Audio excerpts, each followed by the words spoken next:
Right. Let's see where we are. Mic is good. Probably a bit closer would be good and better. Ooh. I'm starting to regret wearing the Spriggan, to be honest. It's getting warm.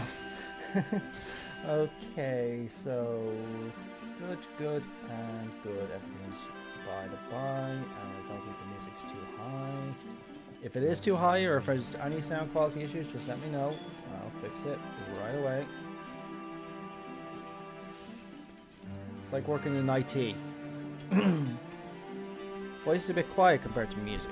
Roger that. Right. Let's have a look. Well, the voice is maximum, so it should. Let's have a look at the settings.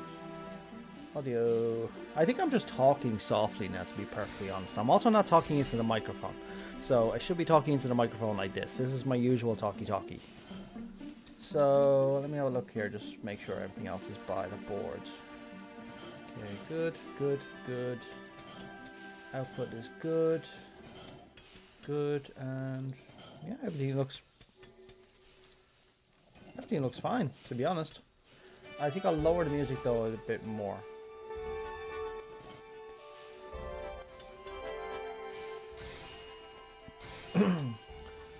Subtle, very subtle. There we go. I think that should be better. Alright, so you can pretty much see where I am. Happy Friday, everybody. So, thank you, Carl, for that. Thank you. So, there's a fate. There's a fate. Where is it? I kind of want to do this.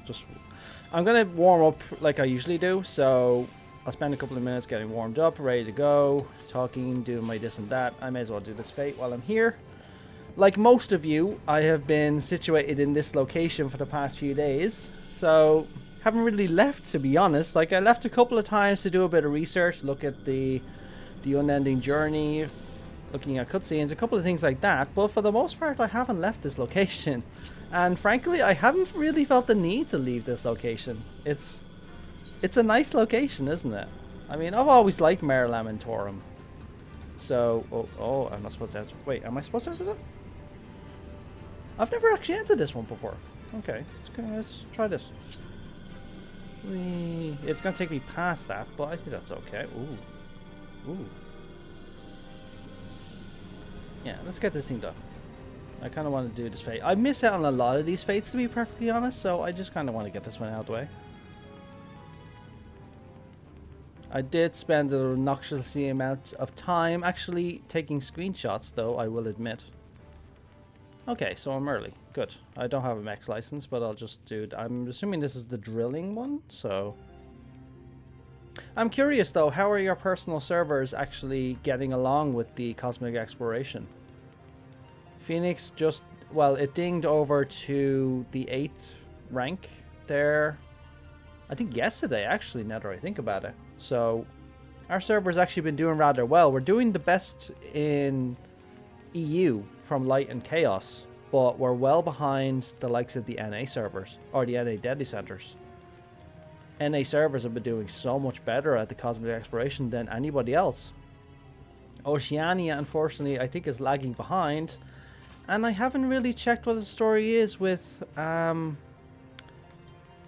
other Asian servers now, to be honest. Oh, join. Yeah, we're drilly. Okay. How do we do this again? Oh yeah, I drilled the little ones, that's right. I drilled the little ones. Omega's on phase 7.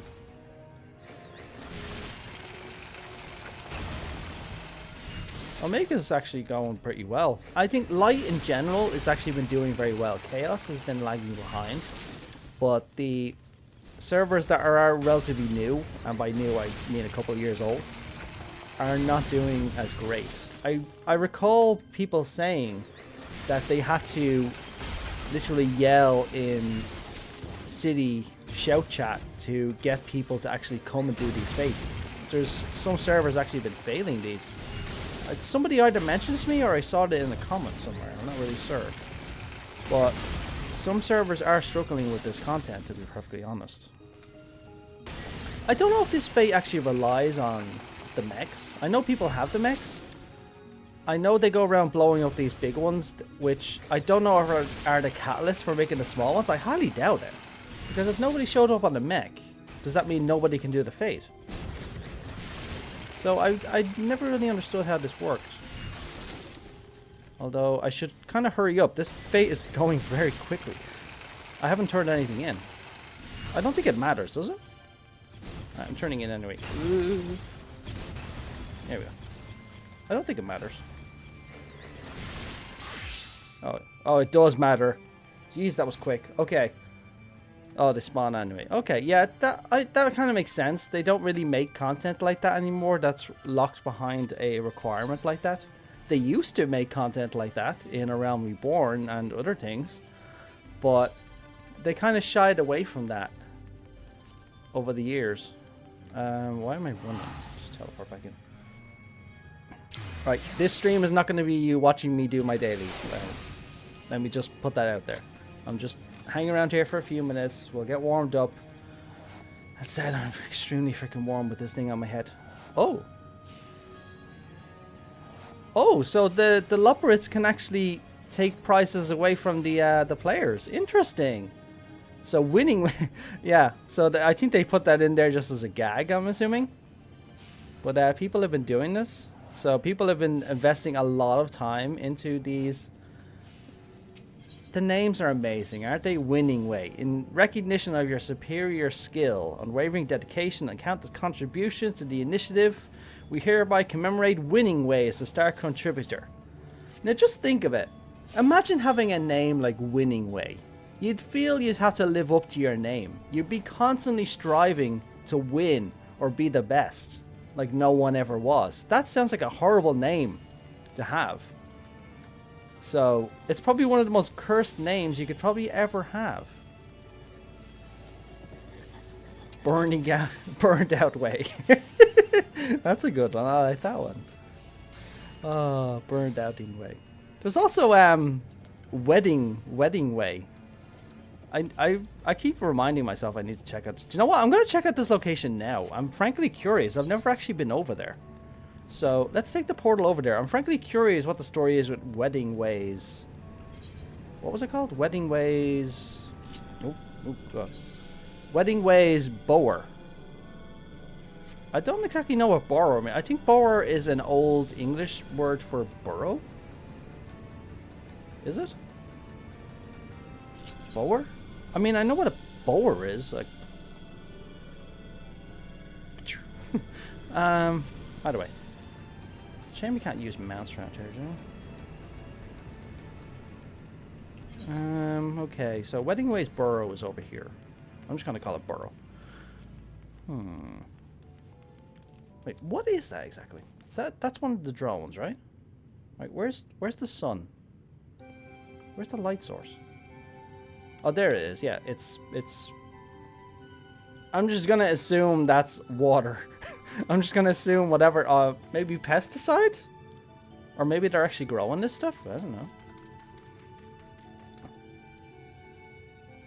A pleasant, shady place under trees or climbing plants in the garden. Okay, so they carved themselves out a little place to relax. Is this what this is? Is this Wedding Ways Bower that I'm actually in right now?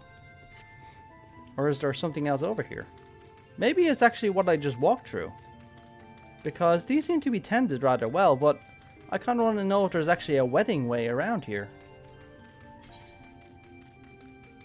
It might actually become a park down the line. That's actually a good point. I mean, some of these trees are very unique. I've never actually seen them before. Okay, there's a route that goes over this, though. Okay, so this route goes... Oh, sorry. This route goes over... Yeah, okay. So that route goes over that.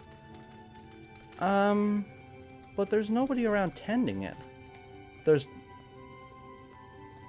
Although, maybe that's the tending station. Let's have a look over here. I've never had to go over here. The fates haven't taken us to this portion yet, I don't think. It's possible that it might have been the rank up special fates. Oh, Wedding Ways Bower. Okay. That's weird. So I thought this was Wedding Ways Bower, but it only says Wedding Ways Bower when I come here. That's weird. Okay. Well, either way, I'm going to have a look. I'm frankly curious to meet somebody named Wedding Way. Oh, it's the same setup as the other outposts. Although, it definitely looks like something out of Space Engineers, if I'm going to be perfectly honest. There's nobody here. Can you go in here? No? If I was going to say there was a person named Wedding Way, they're probably in there. There's nobody around here. Although, it's early days. This might actually be something introduced after the fact. Well, I don't see anybody named Wedding Way. Wait, is that? Oh, that's that, isn't it? Yeah. The factory must go. I love the Factoro jokes people give making. The factory must grow. I've never seen that joke. We must expand. Nod must acquire new lands. We must colonize the moon. It is our way. It is the Naming way. Okay. Alright, so that's off limits, so I can't go up there. I should have just taken this, do you know that? Let me just take this.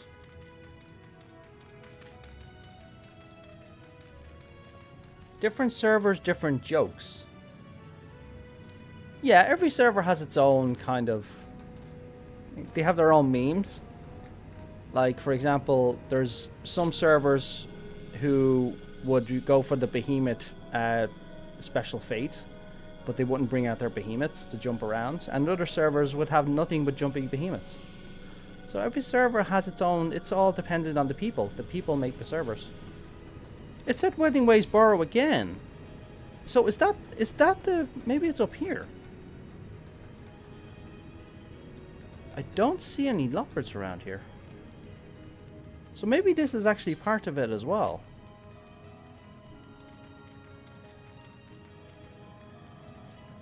What the hell is that? Doesn't that look positively radioactive?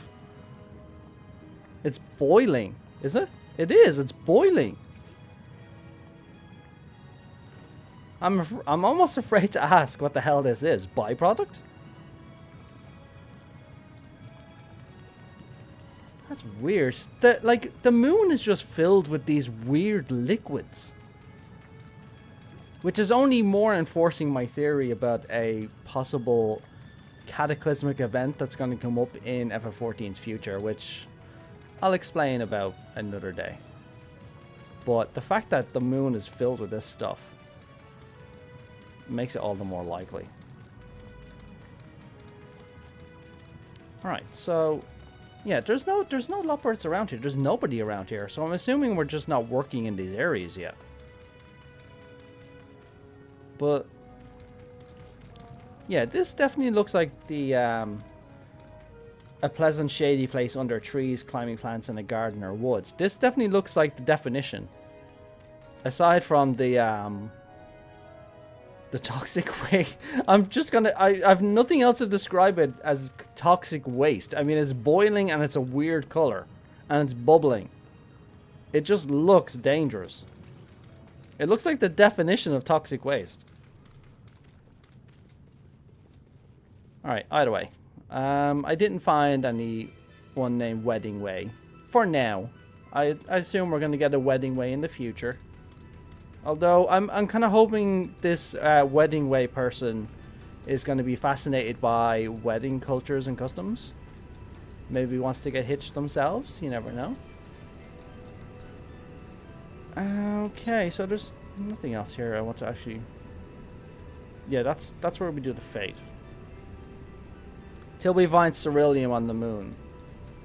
Isn't that how the movie Iron Skies went? Like the future, the Fourth Reich, I think it was, on Iron Skies. They had some sort of special substance on the moon, which is why they were able to create all these mad zeppelins and stuff. That was a quirky movie. I missed that. That was a good movie. If you haven't seen Iron Skies, I recommend you watch it. It's like the shark tornado thing. It's goofy but funny. But it's kind of reminding me of this.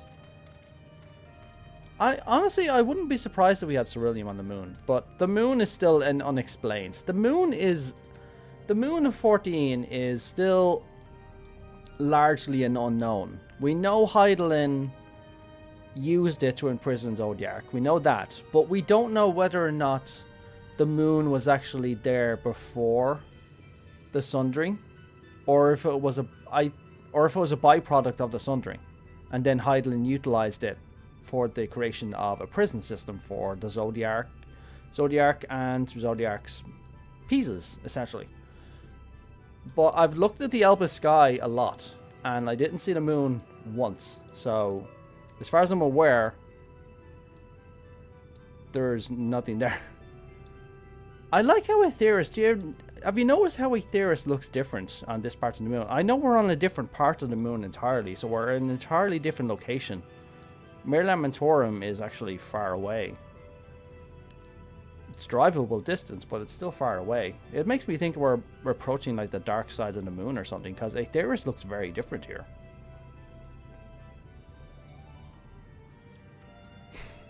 I'm still curious what they're doing. I'm assuming they're watering, but does Aetheris even move? Well, you just saw there, Aetheris actually did change. It doesn't move. The map rotates. You are correct, Ka. The map does rotate. So you'll see Mericidia, you'll see the New World, you'll see other locations on the map, you'll see Eorzea as well. But it stays stationary in that location. But you just literally noticed there, right before our eyes, that the cloud cover changed because... And you just saw it there again. So it does it like that. It's just rotating between images in order to make it look like it's actually moving. But it stays in that location. Now, is there anything else here I wanted to look at? It's a fascinating location. Unfortunately, there's a bit hard to see on stream, but yeah. Oh, I'm sorry about that. Didn't know that. Didn't know it was hard to see. It's a fascinating location. I like it a lot. But we don't have much Fallen lore about it yet. Have we been there before? Fallen Tears. I'm assuming that's where the... No, that's where the fate for the rocks are. Fallen Tears. Gleam Rift. Rock Slides. The Mushroom. Blooming Beds. I'm curious about some of these locations, actually. I think I'm going to go to that one. The Gleam Rift. Because I've never actually been over there. I'm just doing random things right now, so... Forgive me. Jumping through, we're going this way.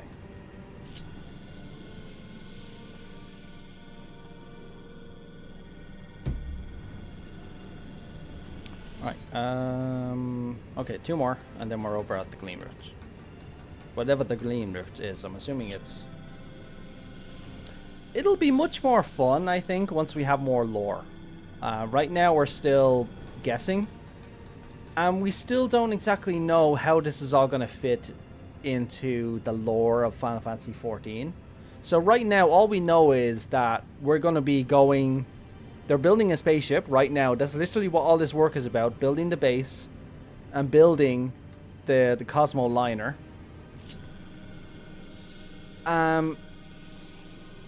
For preparation for exploring other planets, apparently. Because they literally did say planets. So... Give me a sec here. Let me just confirm I'm actually correct in this regard. So, let me see. Information sources. We're looking for a Cosmic Exploration quest line. And we're looking for... Planet? Is it planet? Welcome. Okay, so it wasn't planet. World. Stars, maybe?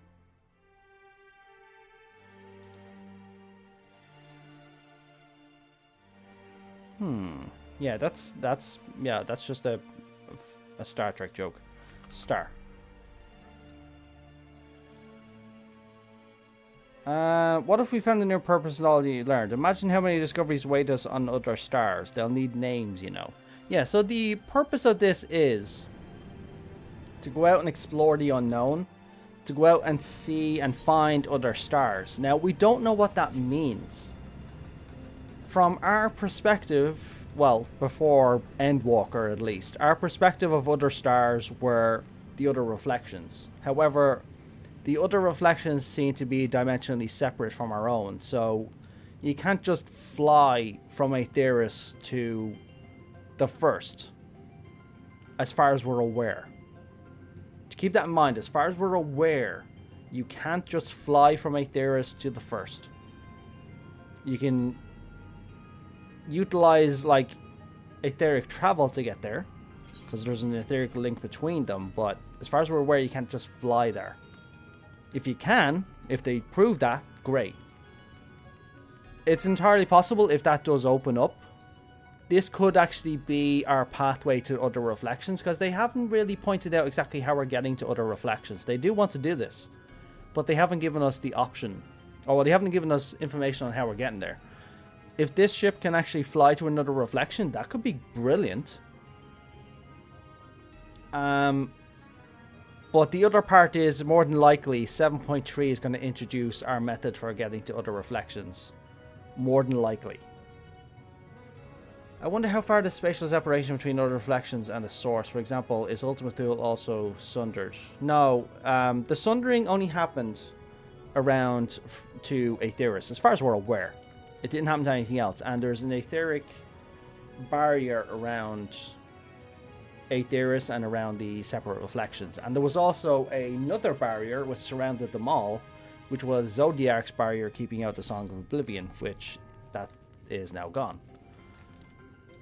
What the hell is this? So this is the Gleam Rift, I'm assuming. Gleam Rift, Gleam Rift.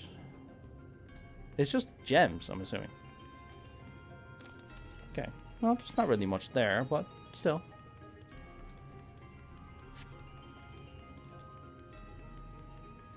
Alright, where's the mech? There's a mech coming in, is there? That part is so confusing to you. Yeah, it's... For the most part, they've like 90% explained it all in lore. And the other 10% has just been left intentionally blank. I filled in the questions as much as I could in my how the rejoinings work, based on all the information we had. So it's a difficult topic because they don't give you all the answers. They usually leave it to us to fill in the gaps. I think I'll do this fungi one, and then I'll stop with the moon, and we'll do some other things. There's not much else on the moon I can do, really. Not for now. But I will discuss 7.3 and the other things that are coming up. 7.3 is in 3.5 months, I'd say. 3 months, maybe 3 months. We still have to wait for 7.25. So there's that. 7.25 is going to be the big lore thing. We get to learn about Amdapor, we get to learn about Mach, and we get to learn about Nim, which I can't frickin' wait for. I've been waiting a long time to learn about these things. So oh no, I don't want to do that. So the moment we get there, I'm going to be engrossing myself in the lore, as much as the leveling and everything else. It's more the lore for me. That's what I'm going to be doing. You love Mach and Amdapor? No love for Nim? You're not a Nimmarine Marine? You don't love for us, like, you're not a fan of us scholars now? Oh, I can't summon my fairy here. That's interesting. Okay. Interesting. Nim is alright. Oh, poor Nim. Okay. Bernie. Is this the Bernie ones? No, this is the Bernie ones.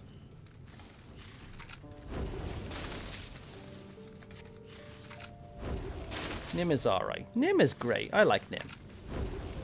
I'm hoping that this content, though, I hope it answers the unanswered questions. The questions that were left intentionally blank in regards to these three civilizations. Because they're a big black hole. They're similar to Alag in a lot of ways, that they have a million unanswered questions. We know a fair amount about them, but we still don't have the full answers. For one, what I'm hoping for is more information on the creation of the arts that each of those nations pioneered. So, as you know, Mach pioneered the creation of the Black Mage and Black Magic. Amdapor followed suit with a counter to Black Magic, which was White Magic, and Nim kind of went their own way with the use of Fairy Magic. So I'm hoping for more information about how those actual arcs were created and pioneered. The most we have information about is Black Magic because of Shitoto. Because we know she was the pioneer of Black Magic. So that's the one we have the most information about, but I'm hoping to learn a bit more. Shitoto, unfortunately, wasn't very interested in imparting a history lesson to us. She was more interested in saving the star from a meteor. I always found that storyline to be interesting, though. Saving us from a meteor. How dare she? Shitoto was alright. She was gone far too soon, in my opinion. I really gotta drive one of these things one day. I think I should hand these in. Oh, never mind. Okay. Alright, I think I'm done with the moon for now. I'd love to pilot one of those things sometime. That's literally what I said. I'd love to pilot one of those things sometime. Oh, I can't do that yet. That's a shame. I'm not gonna sit here crafting though. You don't want to see me crafting anything. I'm a horrible crafter. So, I'll show you just once to show you how bad I am at crafting, right? So I'll show you once just to show you how bad I am. So, what's this one? Okay.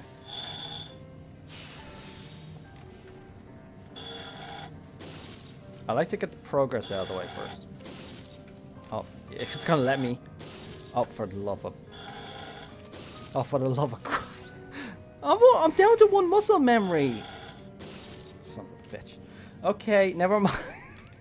I'm so bad at this. Look. Oh my. I'm just gonna do this out of spite.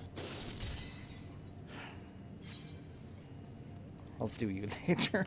Oh my god, I didn't even succeed one. A 50% express rate, and I failed like 8 of them. Are you freaking kidding me?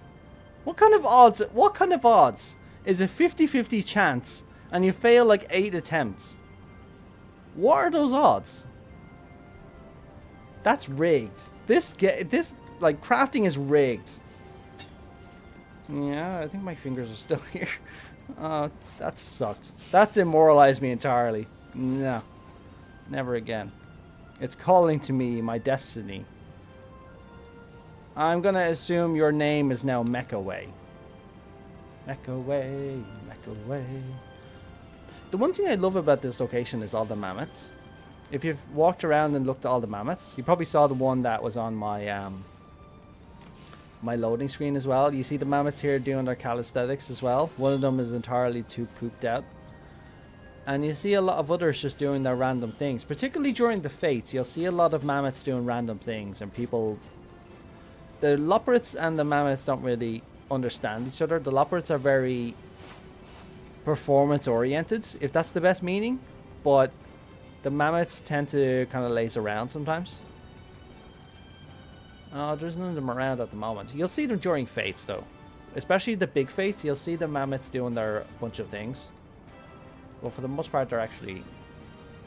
Yeah, they're the perfect combination, to be honest. The leopards have the potential to make even better mammoths. Given their expertise at making automated units, they definitely have the potential of making new ones. It's entirely possible these are actually their creations as well, because look at their faces. It's entirely probable that these were actually created by the leopards. And they have a... They're not talking like... Actually, they're not talking like mammoths.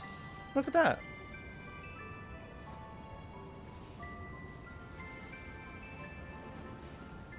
Come on, say it again. Say it again. Come on, say it again. Say it again. They don't talk like normal mammoths. Maybe they solved the weird kind of mammoth talking problem with their version of the mammoth. Am I wrong for feeling like hitting the Warrior of Light with the whole grid wasn't a good call? With the whole grid? What do you mean by that, Dookie? I still also have hope we get 11 Satoto in the Alliance Raid series. That's a very good point, Ka. I hope that she's a boss. Because if there was going to be a boss I'd like to face 11 Shitoto who is constantly rhyming during the fight as well. Like, very similar to the Shitoto we got in Dissidia. If we got one like her that was constantly throwing shade and constantly throwing stuff at us, I'd really enjoy that. I mean, the only boss we can really nail to the wall for the Alliance series at the moment, the only one we can nail to the wall 100% is facing Galul Jaja's Shade. Full powered. Like, we faced Galul Jaja's Shade before, but this one's going to be fully powered. This one's going to be like a proper one to fight. And her outfit is caster gear. Oh, that would be cool. I wouldn't mind Shitoto's outfit. I think we already got it though, didn't we? We got her staff. No, we only got her staff. We never got her we never got her outfit. Or did we? Yeah, we only got her staff. I was thinking about using her staff. The recent story scene where you just get gotten and then when you stand up, not Sphene, it's just like, welp, what? Are you talking about when we got struck by lightning? It was interesting, wasn't it? Like, us getting literally rocked by all the power of Solution 9 and then just like walking it off in a layer.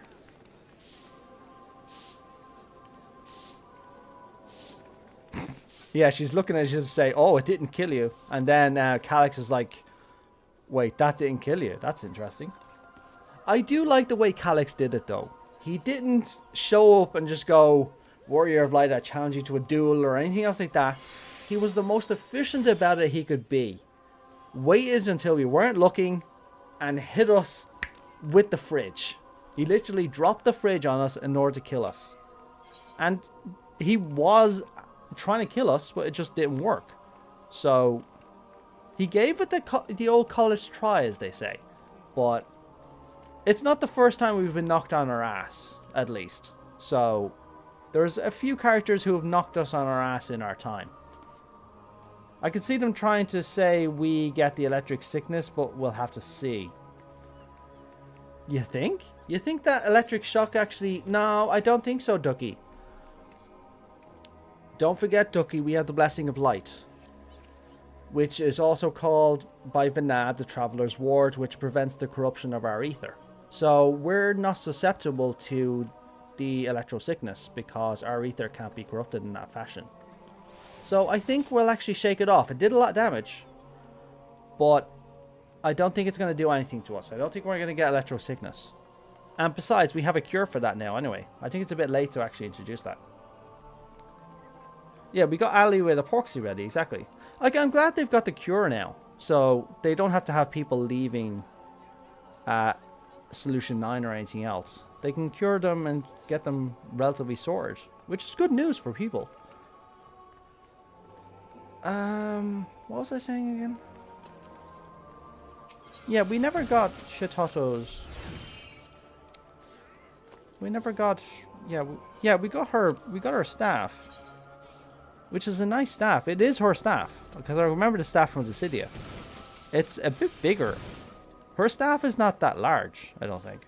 But they had to give us a standard Thaumaturge staff, so it's not, we're not in the days of this anymore. Like, do you remember this stuff? Do you remember the days where we used to use scepters? Do you remember scepters? Those were good days. You remember scepters? One-handed weapons for Thaumaturges. Those were good times when we used to wear shields. They really should bring it back. They should really figure out. The system's already there. Like, just mix it up a bit. Allow us to wear both types of things. Maybe make a combination of shield and scepter. Or have a standard shield. Like, I don't think you're going to hurt anybody. Or just take the shield out of the equation and just give us the scepter. Let us just wield the scepter. Because scepters are cool in some fashions. Like, there's some nice ones. Like, all the brand weapons are actually stuck as scepters now, unfortunately. Like, Ice Brand is a popular weapon in the series.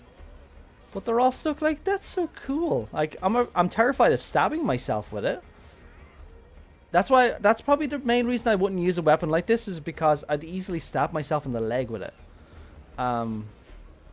So, there's stuff like that. But there's some nice ones. Yeah, that's, again, pointy. Like, I don't like weapons like this that make it look like I'm going to stab myself with it. Because I know I'd stab myself with that by mistake. Or at least cut myself on it. That's cool. Like, look at the cudgels. Look at that. That's so cool. I want weapons like that. This is the closest thing we have to a one-handed mace. You know that? This is the closest thing we have to that weapon. So people are like, maces are not in the game. Well, we have cudgels. The closest thing we have. They're so cool, though. Look at that. One day we'll get a mace user. One day we will. I know it's coming. I know it's coming. High elegant staff. Good times. I remember using that staff. Good times. The elegant rod, though, is really nice, though. I remember this rod. Yeah. The elegant gear was always so good. And look, there's an elegant scepter. Look. Poor thing got left to the wayside. Oh, the days where they didn't really know where to go. Oh. Mind you saying hi? No, go for it. People say hi to me all the time in game. Go for it, Koth. I mean, Warrior isn't too far. Warrior is not far off at all. Warrior has a number of weapons that are very similar. Hey, Ikea, what's the story? Well, hopefully at least no more sword jobs. Yeah. I don't know where else they could go with a sword wielder, to be honest. Because we already got the sword casters with the red mage. We've already got other jobs that are already utilizing swords. And we literally just got the Viper. I think mace is literally the most logical place to go. Because if there's any more iconic weapon that we do not have in 14 at the moment, it is definitely a mace user. I changed up my color, by the way. So, just a random thing real quick, right? So, take a look at this. I was mentioning this to people on the FedEU there the other day. So, oh, there you are. Hello. Hello, Ka.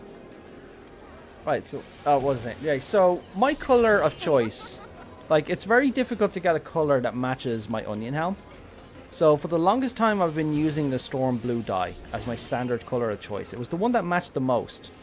But recently, I've noticed this. Specifically, I noticed in Cosmic Exploration that we got this new dye called Azure Blue. And it seems to match my helm a lot better. Like, I've got it on this shirt now. But this looks really, really, really close. To my eye, at least. I'm colorblind, unfortunately. But it does look like a better blue.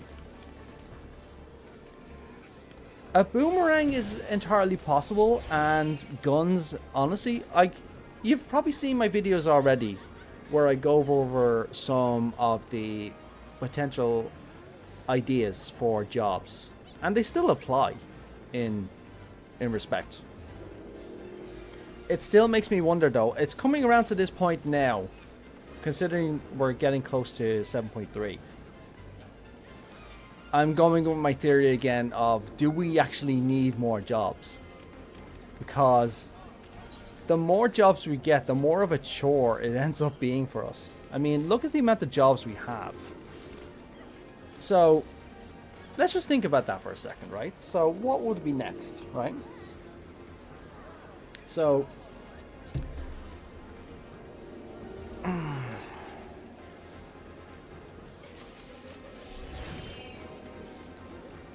is the 7.2 stuff a test run for dual classes? How would dual classes work?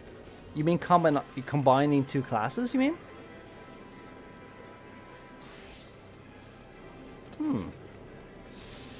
It's entirely possible. It's not out of the realm of possibility now, to be perfectly honest. I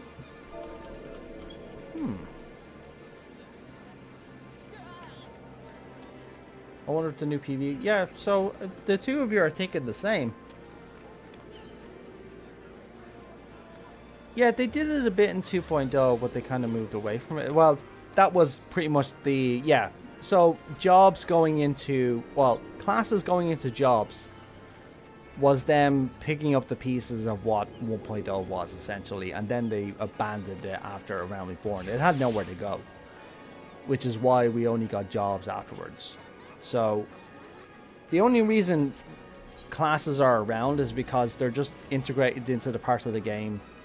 They're just part of what the game is. Don't forget, like, after Naoki Yoshida and his team took over, they had to literally piece together 2.0. So they had to take elements from 1.0 that were not exactly desirable, but in the end they were required in order to make a actual functioning game. And it worked. But it just means that you end up with this system that just doesn't really work to purpose a lot. Yeah, like tank with more DPS abilities, or healer being able to put stacks on mitigation and healing. As I recall, doesn't World of Warcraft have that system now?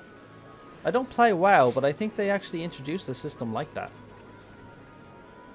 Let's bring back the physical range caster from Heavens. Oh. Right. Does anybody remember Machinist from Heavensward? Does anybody else love Machinist from Heavensward like I do? Machinist from Heavensward was my favorite class. It was a physical range DPS that acted like a caster. I loved it. I loved it so much. My Machinist charging up his things like spells. I loved it so much. And yeah, Bard was the same. Bard and Machinist were both like casters, except they were physical ranged. It was so good though. I loved it. I remember raiding through the Alexander Raid series with my Machinist, and I loved every minute of it. It was my favorite class, and then after the class change came in, it just didn't feel the same to me. I still used it, of course. So through Stormblood I was still a Machinist, then in Shadowbringers became a Dancer. I wouldn't mind if they went back to it, to be honest. Yeah, I wouldn't mind either. I wish physical range were more fun. Yeah, physical range is more designed for movement and damage these days. You play Black Mage, so you're biased? Well, Black Mage is amazing, so there's nothing wrong with Black Mage. And you know what? Black Mage is great because it has such deep lore. That's why I like Black Mage. Wait, where's Namingway? Oh, there he is. Oh. That's the other thing as well. I've said this in comments and all, but I'm so happy with the new Namingway. He's exactly what I expected. Oh, that's why you love Mac, because of Black Mage. Okay. That's interesting. So you're going to learn a lot more about Mac. Oh, I hope we learn a lot more about Mac. We still don't have an explanation about exactly what this isle is going to be, and why the three great empires from the War of the Magi are actually located there. We still don't have an explanation for that, but I'm hoping we're going to get one. Now, what else was I saying?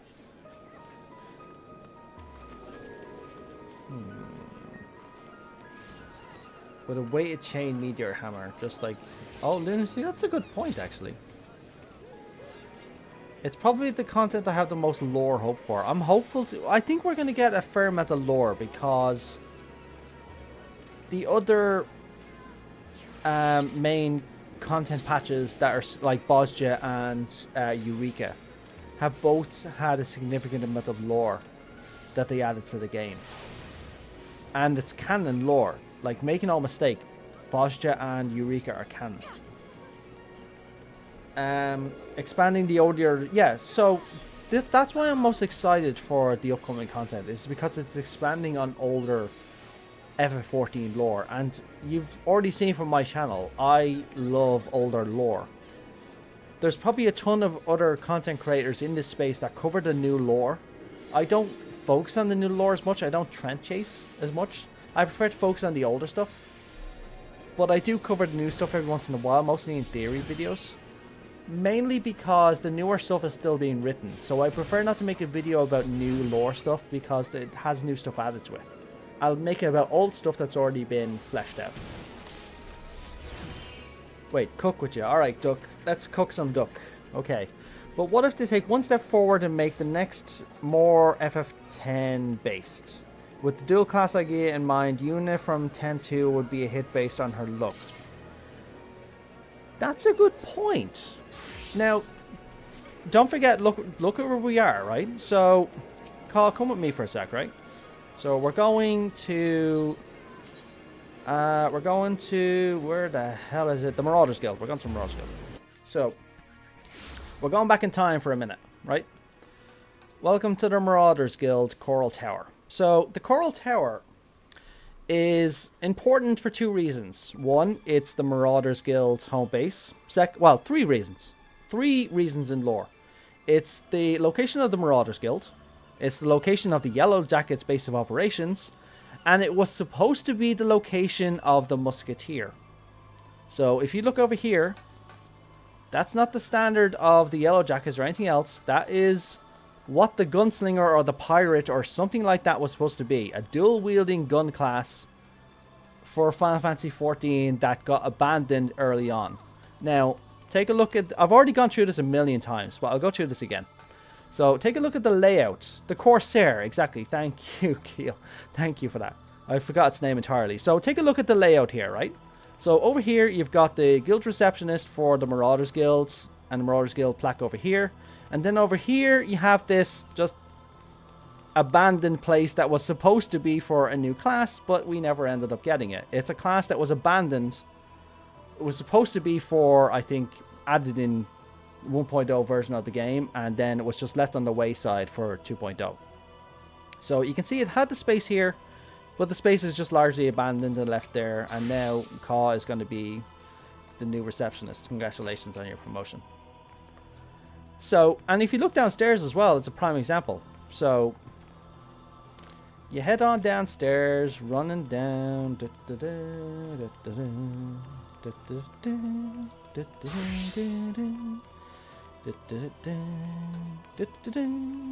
don't know why I'm singing Indiana Jones, but...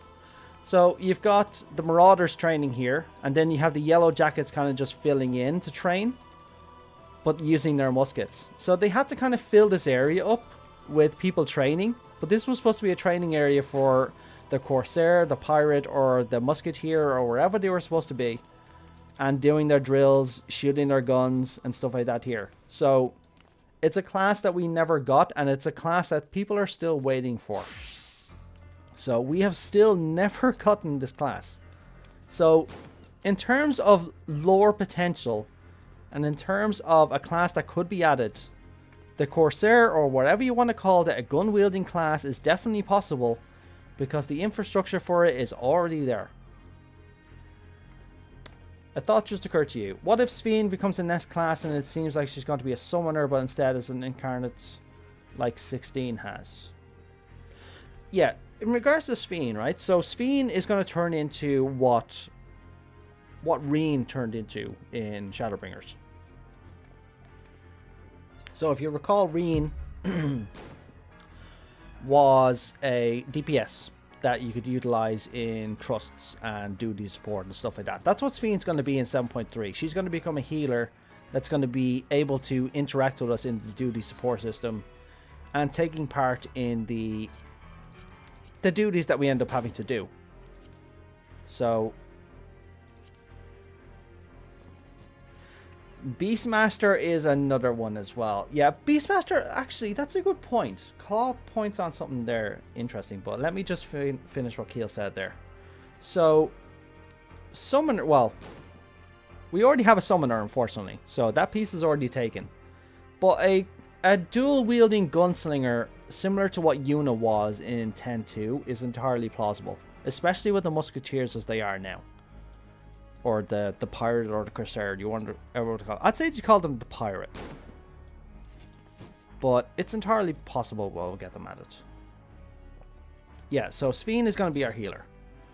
Beastmaster is an interesting one. I'm still of the opinion that what's-his-face from Bosja is going to be the Beastmaster trainer. Because he was a Beastmaster. He and the other Garlean forces from that Legion that we saw running around are all Beastmasters. Leon, thank you. I forgot his name for some reason. Leon is a true blood Beastmaster. So he is definitely a person who could teach us the art. It's entirely plausible that utilizing... It could be a different spin on Beastmaster, utilizing Beast Souls, but a Dopro teacher could be plausible as well. But well, I'm not really sure about a Dopro now, to be honest.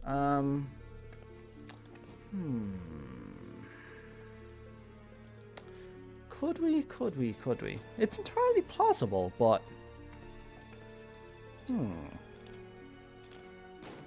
it's plausible. I will say it's plausible.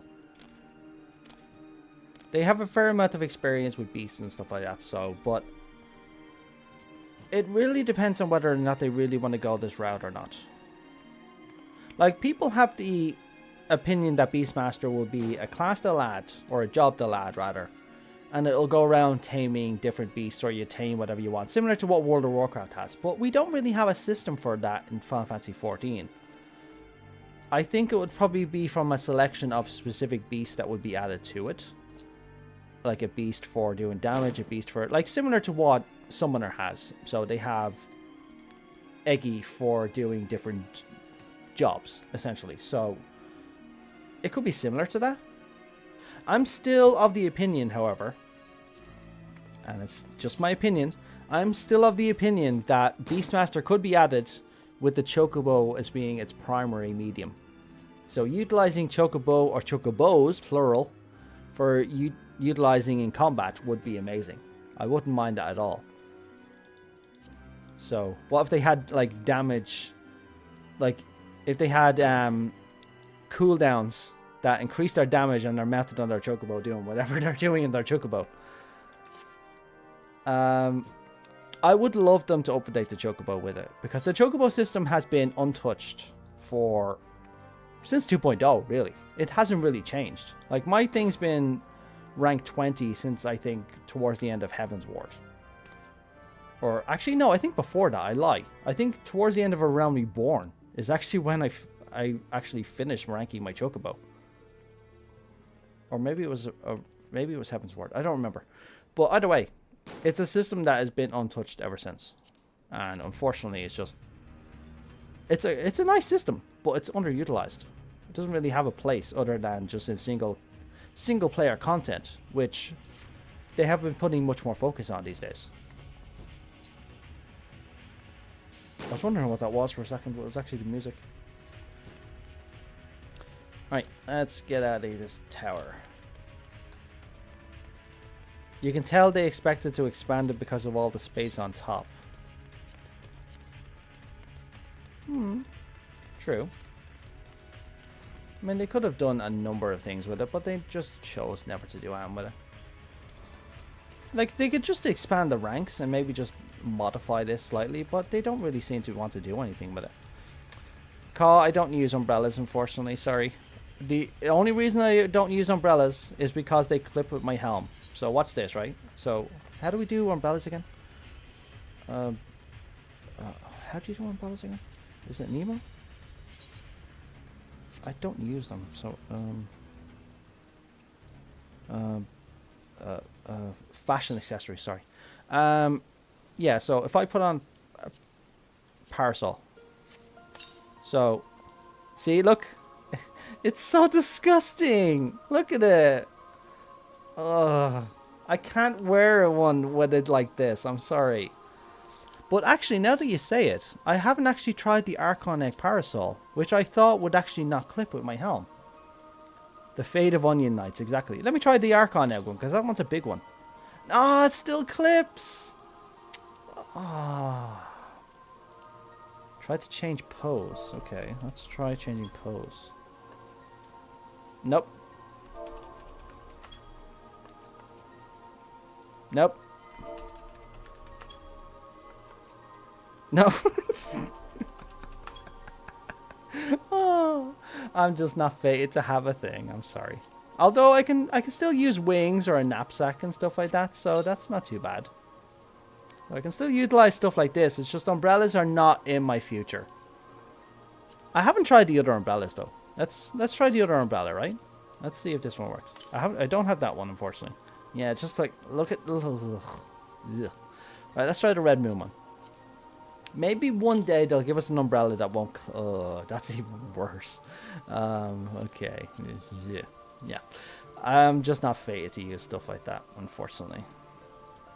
It is what it is. Is what it is. Right. What else did I want to do? So yeah, we were talking about classes and stuff like that. So only one that potentially won't clip is the leaf. That's a good point. I don't have the leaf, unfortunately. I don't know where you get the leaf. Maybe one day I'll try that. Unfortunately, my collections of when it comes to fashion accessories, mounts, and face wear and stuff like that is very limited. So, oh, hello, okay, Lola. To be honest, I completed that in the first 2 days, and I haven't gone back there since. Maybe I ended up getting it. I don't know. I don't think I got it, to be honest. I don't remember getting it. I had a pearl ring there. I didn't even know that. I'm starting to wonder where my dog is. I haven't seen her. How do you pronounce aloe aloe? Is it aloe aloe or aloe aloe? Aloe aloe? Is it aloe aloe or aloe aloe? Have to go out of your way to exchange. Yeah, that's probably not something I'm ever going to do. If it ends up, I'm not going to go through all that work for a leaf that will or will not clip with my onion helm. Sorry, I'm not going to go through all that effort in order to do that. All right, I'm going to solution 9. I miss solution 9. I haven't been to solution 9 in ages. I'm going to solution 9. Where's solution 9 again? Terrell. There we go. Wait, what was the ladder? What did I say? Alola low? Alola low? Was it Alola? I don't remember what I said. I don't remember what the ladder was. Okay, I'm still. Aloe, aloe. Aloe, aloe. I'm just going to say aloe, aloe. Okay. Aloe, aloe.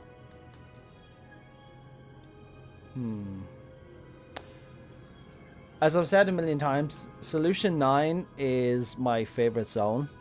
I walk around it for ages. It's my primary place. Yeah, Aloe Aloe is... It's the South... Aloe Aloe is the South Sea Isles. So that's where Lalafelds originate from. It's where the Milala of the Ninth Reflection originate from. And we now know that they got there via the key. Or they escaped from the island thanks to the key. You like the craft where the guy in the dumpster is iconic, isn't he? I remember the day I found him and I was like, you are my new favorite guy, sir. Although I do like the guy in here who's priming up his motorbike. I do enjoy looking at him as well, but... Oh, I was wondering where he was there. He wasn't rendering there for a second. Yeah, this guy getting his engine warmed up. See, it's very accurate because you shouldn't just ride off on the bike when you start it up. You start it, you let it warm up, and then you drive off. You don't just drive off on a motorbike immediately from cold. That's not the best way of utilizing a motorcycle. You should warm the engine first. The zone has been invaded twice and multiple regime changes has happened, yet my dude is still passed out in the dumpster. What was the data of light reference? I know what data light is, but I don't recall a reference. Data of light maybe I do and I just don't remember. Data of light reference? NPC 12, good to see you. Happy Friday. Wait, Carl, where is the data of light reference? I'll probably remember it as soon as you tell me where it is, but I don't remember it. Unfortunately, there's too much lore in my head. I end up forgetting stuff. I know I saw it somewhere. I just don't remember where I saw it.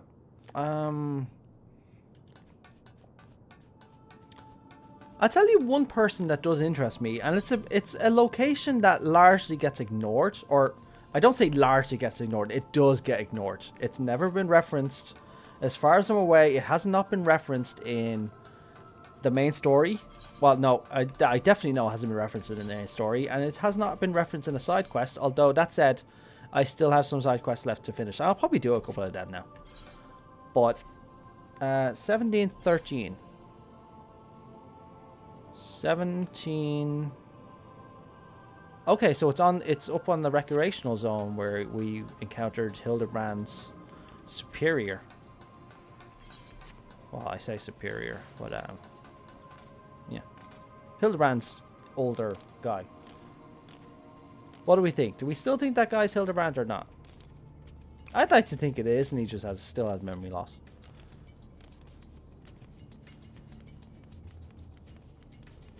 Wait, is this the Dad of Light reference?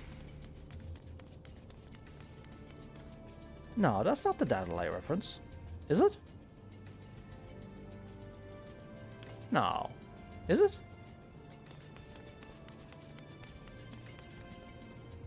The other... over here?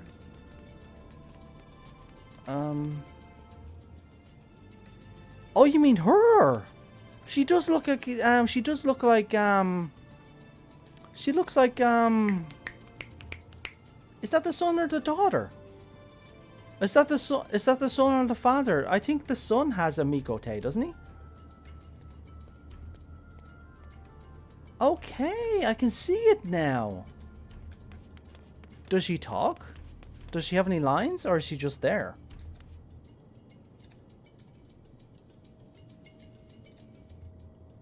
Wait, did the son pass away, or I thought it was the father who passed away? I haven't seen Dad of Light in years, to be honest, but... Wait, what? Oh, did he? I did not know that. Oh, I didn't know that. Oh my god, I didn't know that. Oh, that's a shame. It kind of makes me want to, like, the Dad of Light to be here as well, so the two of them are sitting together.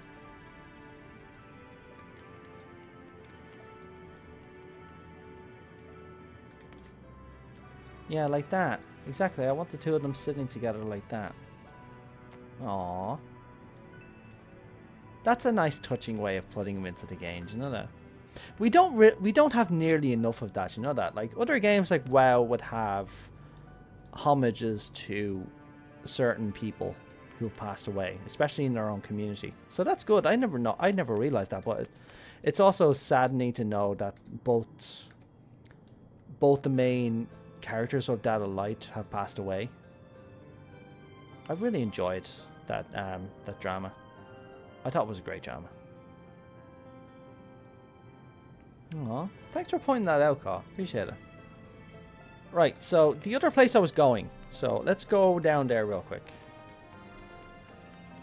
No. Maybe. Possibly. Yeah, we'll still stick with that. I think the dad has passed away. That's why I was surprised when you mentioned it, because I was fairly certain that the father character from Dad of Light passed away. But then you're saying the son passed away. I had no idea that. I knew the dad passed away. Yeah, I think he passed away more recently. That's why I was surprised that the son passed away as well. I did not know that. I think I'll have to watch that drama again, to be honest. I had no idea. That's why I was very surprised. Are we here? Yeah, we're here. So this place has got me interested, right? Yeah, that's why I was surprised. I want them to be added both into the same location. So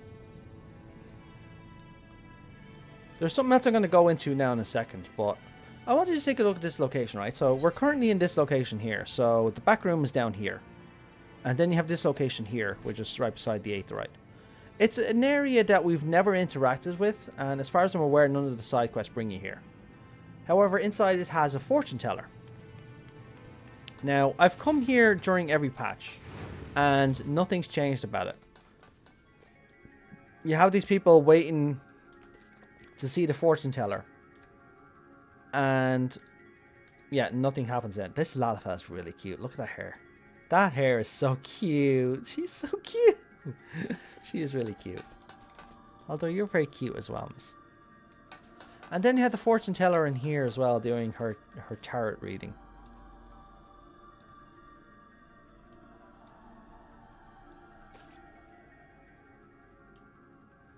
Your signs are rather dire. So, getting their fortunes read. But this never really amounts to anything. Like, it's just it's an interesting side thing. But I'm wondering if it's a reference to something. Like, I'm thinking about the series, but I don't remember a fortune teller like this in the series. I mean, there's something vaguely in my mind that's kind of tugging at, but for the most part, I don't remember. But I just find it interesting that this fortune teller, like, they put a lot of detail into this, but it doesn't really amount to anything. Yet.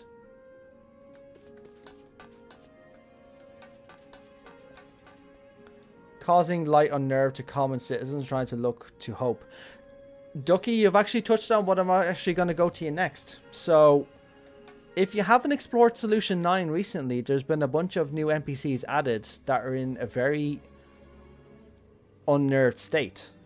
So, there's literally one right over here. So, if after the events of the attack on Solution 9 again, you get a bunch of new citizens like this one here. I finally got my hands on a Neo regulator, and then came this close to crashing into a hover cargo.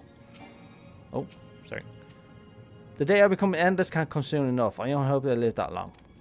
So, you can see that a number of characters around have Neo regulators, judging by the black color. But there's a number of characters like this that have been added to Solution 9, and they're dotted all around the area. So I do like the fact that they added that. I was actually going to make a short about that at some point. I just forgot to do it. It didn't really amount to anything though. But yeah, you see these little characters around. I don't think there's any more around here. But at least I don't think there's any more in this area, at least.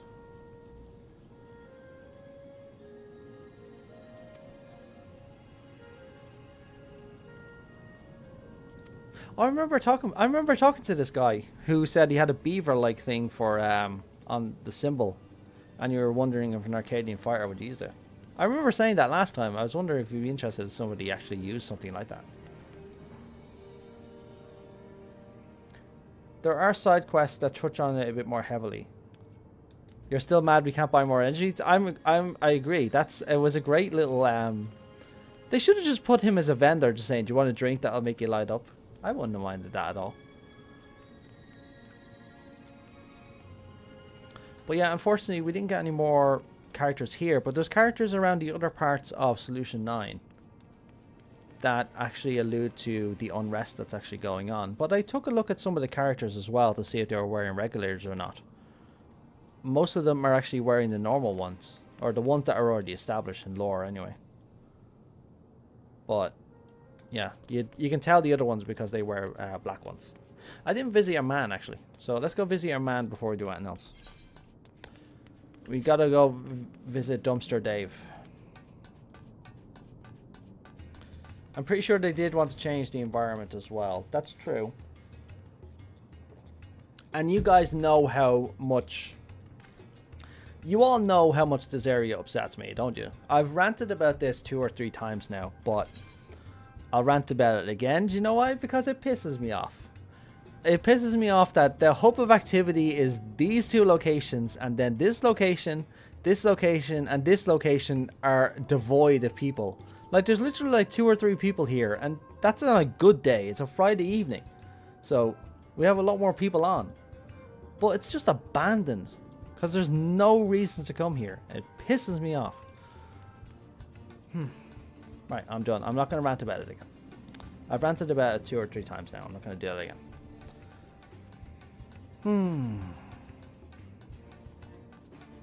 Kugane, Crystarium. I'm still of the opinion that they need to add market boards to the cities that, like, because you know, like they have the I've said this as well. I'm repeating myself again, right? I'm just gonna repeat it again because some of you probably weren't here when I said it. Solution 9 has a summoning bell and has vendors for badges and stuff like that and other weird things, but it doesn't have a market board. The market board is instead in Tuliolal, which is a standard system that they've had since Heavensward. They'd introduce a primary city.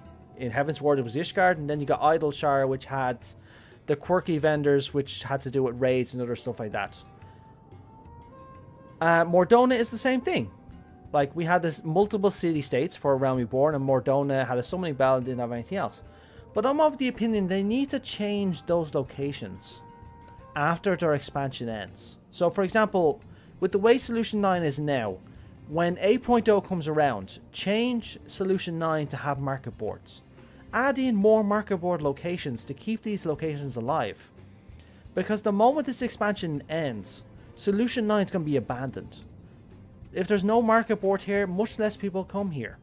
It's the same thing that happened with Eulmore. It happened with Ralger's Reach. It happened with the other locations as well. Like, we get all these locations that are just abandoned because they don't have the primary location, and the primary location in the end is market boards. If they had market boards in this area, and I said it before, they have a prime location to put market boards in Solution 9, the commerce sector where all these terminals are. They could just put them in there, and you know what? This location will get a lot more traffic after its expansion ends. And it makes me feel very sad for this location, because the moment this expansion ends, this location is going to be abandoned again. I'm going to be looking forward to a lot of days of walking around this location, and there's going to be barely anybody here. It's an incentive problem, exactly, but it's an incentive problem that's easily resolved by adding market boards in. They're not going to lose anything by adding market boards in. Just tie them to the same system of the other cities that they're located in. Make them an extension for Tuliolal. Just add them in. What's it going to hurt? It's spreading the people out a bit more, giving them a reason to come back to Solution 9.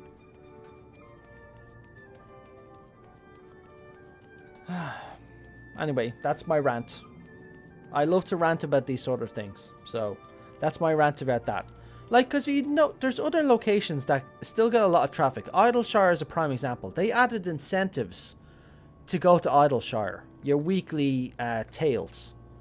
So people still go there every Tuesday and beyond to do their tails and other things like that. So Idleshire gets a lot of traffic as a result. But if you look at Ralger's Reach, if you look at Eulmore, if you look at... What's the other one? What's Endwalker's one again?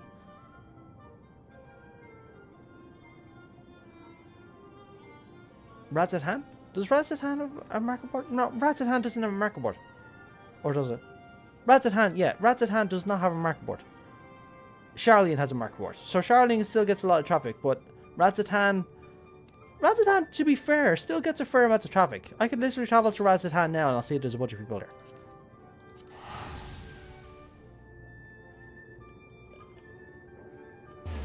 Yeah, Radzathan doesn't have one. But what if it had? Like, there's a couple people here. People knocking around, but... Look at it. Look how sad that is. Look at it. And then over here, there'll be more people over here because of the crafting. But look. Do you just remember an expansion ago? This place was filled with people. And now it's not, because it doesn't have a market board. It's depressing. I know, these places were full of people. It has a summoning bell. Literally stick a single market board here. And this place will have a ton of traffic. Yeah, Radzathan is not my most favourite city, but still, I don't want to see it like this. Like, stick a market board right here, or stick a market board up here where all the commerce is going on. Literally stick it somewhere here and people will come here. Like, there's other places that don't have it as well. Like, I can guarantee I'll go to Ralga's Reach and this place will be a freaking desert. Do you know what it is? Everybody's dead. You know what? Do you know what this place is now? Because it's been abandoned? It's the 8th Umbral Calamity. It's struck and everybody's dead. There's nobody here anymore. It's just dead. Look at it. It's just dead. There's one guy here. Melvis. You're keeping this place alive. But add a freaking market board. And you'll have much more activity. Guaranteed. It just depresses me. It's just so sad. Like, we spend so much time in these locations. Then we get another one and they just get abandoned. And then Square Enix is just... Well, Creative Unit 3 is just going, oh, how do we fix this? I know exactly how you bleed and fix this. Market boards. One here. One in the other location. One in the third location. There you go. All fixed. But then again, even the locations that have market boards don't get the most amount of traffic. Like, in the end, people migrate. People migrate to the cities that have the best ratio of Aetheryte to market board. Or Aetheryte to summoning bell. Right now, the two primary locations that are the best for that sort of traffic are Limsa, Leminsa, and Old Charlian. Yeah, exactly. Like, you could literally transport to Limsa and you're a few steps away from the market board and the summoning bell. Same thing with Charlian. You're a few steps away. It's further steps, but Limsa's first and then Charlian takes the silver medal. Crystarium's not too bad. It's literally just a short walk down here, but I guarantee you'll see people down here doing their thing. And you know why you see people around here doing their thing? Like, there's one person here right now. People are busy doing their other things on a Friday night. But the point is, people can come here and do their thing because we have market boards. And summoning bell. Like, it's just a giant city going to waste. It pisses me off. Crystarium has Goit. All the reason I have to visit... Exactly, yeah. Our favourite dwarf. Who loves to smash people with a mace filled with ale. I love her hammer, the big old barrel. That's something about lore actually for you to understand. Her mace is actually filled with ale. So, that's how much of an alco she is. It's filled with ale.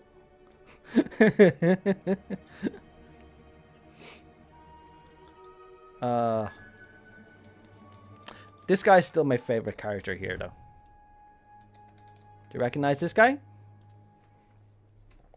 Right. I'll give you a few seconds to tell me where this guy's from. Who's this guy a reference to? From the trailer. No, you were close call. NPC got it. 1.0 trailer. Yeah, so as soon as I saw him, I recognized him immediately. 1.0 trailer. He's like, very well. It's still one of my favorite trailers, to be honest. Isn't he in Limsa? I think there's another reference to him in Limsa as well, but this guy's at 100% reference to the guild guy in the 1.0 trailer. Do you know what? I want to watch the 1.0 trailer. Do you know that? I want to watch it. Just for old time's sake. Do you know that? Give me a sec.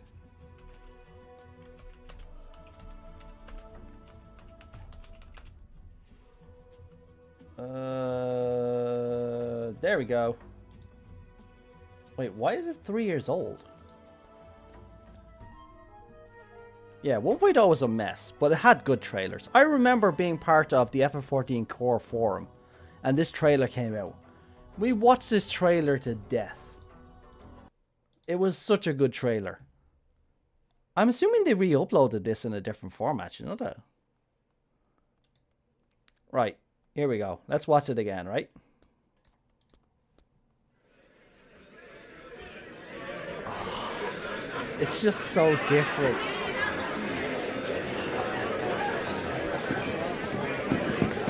I love the uniforms, you know I love their outfits. We still have these uniforms in 14. You lie about as well as you hold.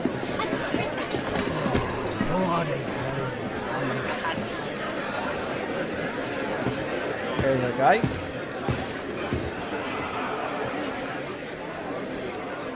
I love his gauntlets.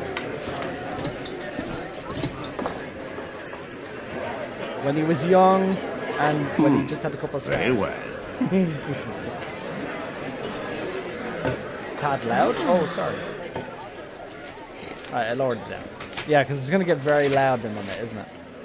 How long must we wait? I grow weary of the company. The feeling, my dear, is mutual. This trailer was actually well... Because they have a different graphic style in 1.0. As you know, 1.0 looked like a vastly different game. But even the development of cutscenes like this and movies like this were far different than what they are today. Different team, different art style. But it hits so differently. It just feels classic. It just feels really, so good. Aha! What do we have here? No job is too daunting. But they just feel so personal, don't they? Bah, it's sell your own mother. It feels like you could just sit at the table and talk to these people. Too. Now quiet down. There's nothing major going on. It's just these guys sitting at a table deciding what to do, like we all do. We sit down, we're like, what am I going to do next? What quest am I going to do? And help me decide. So good. I've no particular preference. 1.0 was the same engine as That 13. not That's right. surprise me. It was the Crystal engine, I think.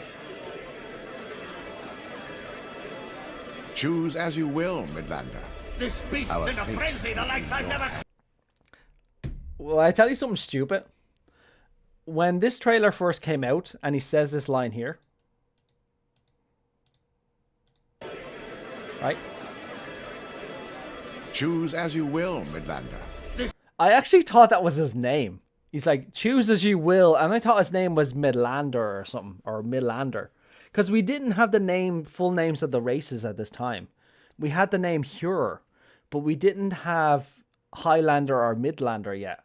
But then it was only when someone pointed it out to me that he actually said Midlander. I thought he said Midlander or something. So I thought it was his name for the longest time. Until somebody on the forum actually corrected me.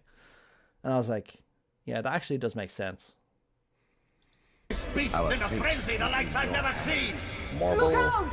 He's right on top of us! Move, lass, move! I do like the fact, though, that they made a Morble the enemy.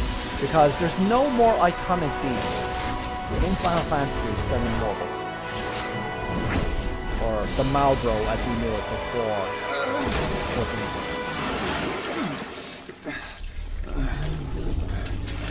Hello! I always love that line.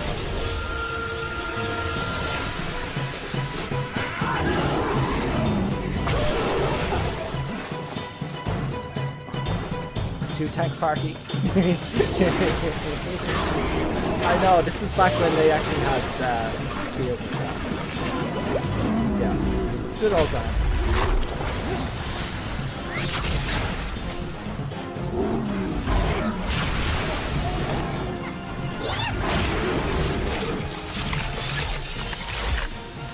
She's not really a healer either. He's the healer for some reason. Yeah, 1.0 was a different game entirely. The jobs had different skills, which you also see in 2.0 with the bard using the shield. It's also why Yustola has the shield as well.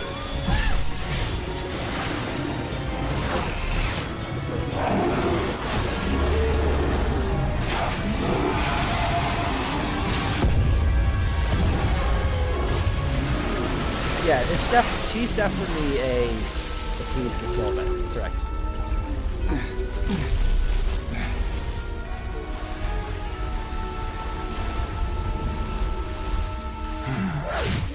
Oh. Dinner time!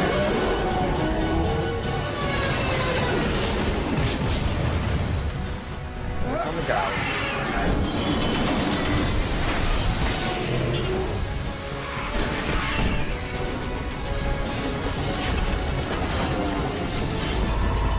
You know what's interesting as well? You see the dragon that they're chasing? They kind of look like wyverns, but they're actually not. It's actually a type of dragon we actually don't have in 14. I went through the entire evolution line of dragon kind, and I didn't see actually one like it. I was going to reference it in my video, but I decided to leave it out just because it was in the trailer. Just the trailer.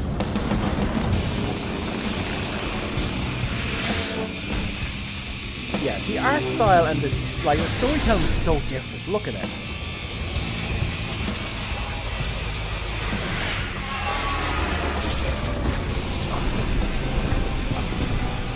It's like watching a cult classic movie. It's just got that cult classic status.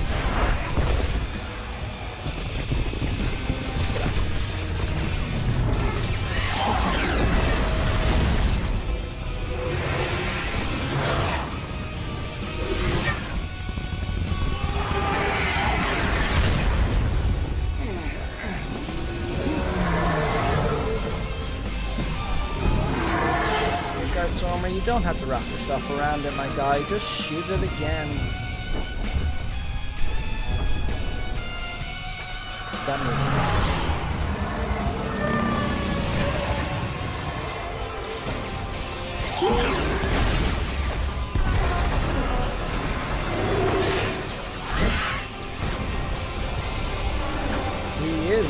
He was such an intimidating. Like, keep in mind, when this trailer came out, we had no idea what was happening. So we thought he was possibly the good guys against the evil dragon. We didn't know it was actually the opposite when this trailer came out.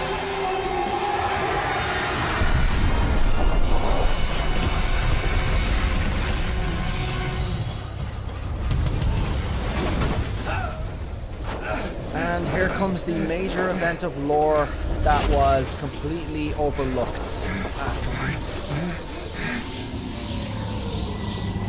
Making it look like Primo showed up because of this, which was retconned. So that's where Primos were supposed to come from, until it got retconned. And then Primos summoning via the Ascians. Look who's returned from his reverie. Midgard Stormer is significantly stronger than Shiva. Although, so nice of you to join us again. The Midgard Stormer we've been interacting with for the last few years is a very significantly weakened version of Midgard Stormer, keep in mind. He lost most of his power in what that event just happened. Well, don't keep us in suspense. This one. This one. We'll start with this one. Ah, he speaks. Can we go now?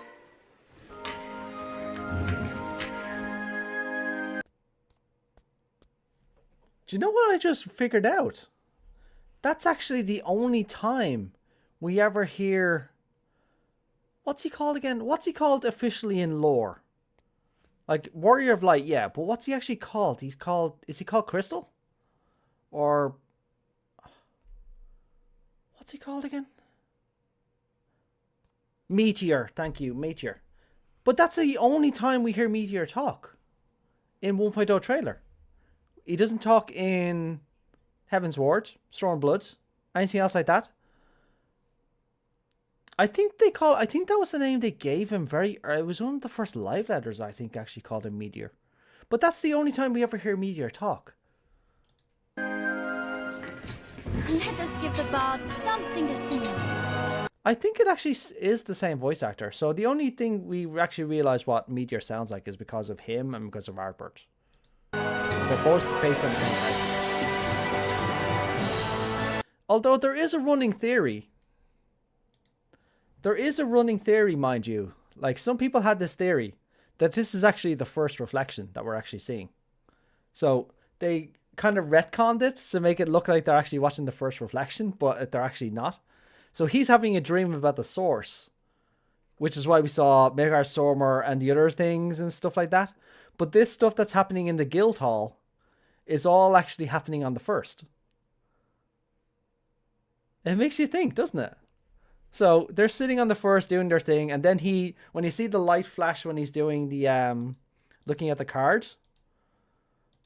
So when this event happens, he's actually looking at events on the source.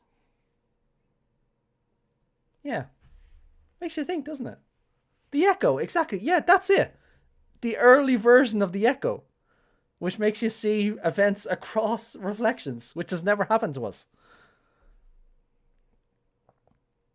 Oh, Keel, don't start. No. No, Keel, don't go there. Okay, Keel. Alright, we're going to go through this now. Right. I was going to make a video on this a long time ago, but I decided not to do it. The subject of it is, where does the Warrior of Light come from? So, depending on where you start, right? So, I started in Limion, for example. So, my character's first appearance in 2.0, mind you. Although it's the same for 1.0. In 1.0, I showed up on a ship to Limion one day. In 2.0 was the same thing. I showed up again on a ship in Limion. It's canon he worked in retail. Oh god. Okay. Oh, there's nothing wrong with retail. We've all worked in retail at least once. So he did work in retail, but it makes you wonder where he comes from. So for Limion, I don't know what you reference, to be honest, Ka.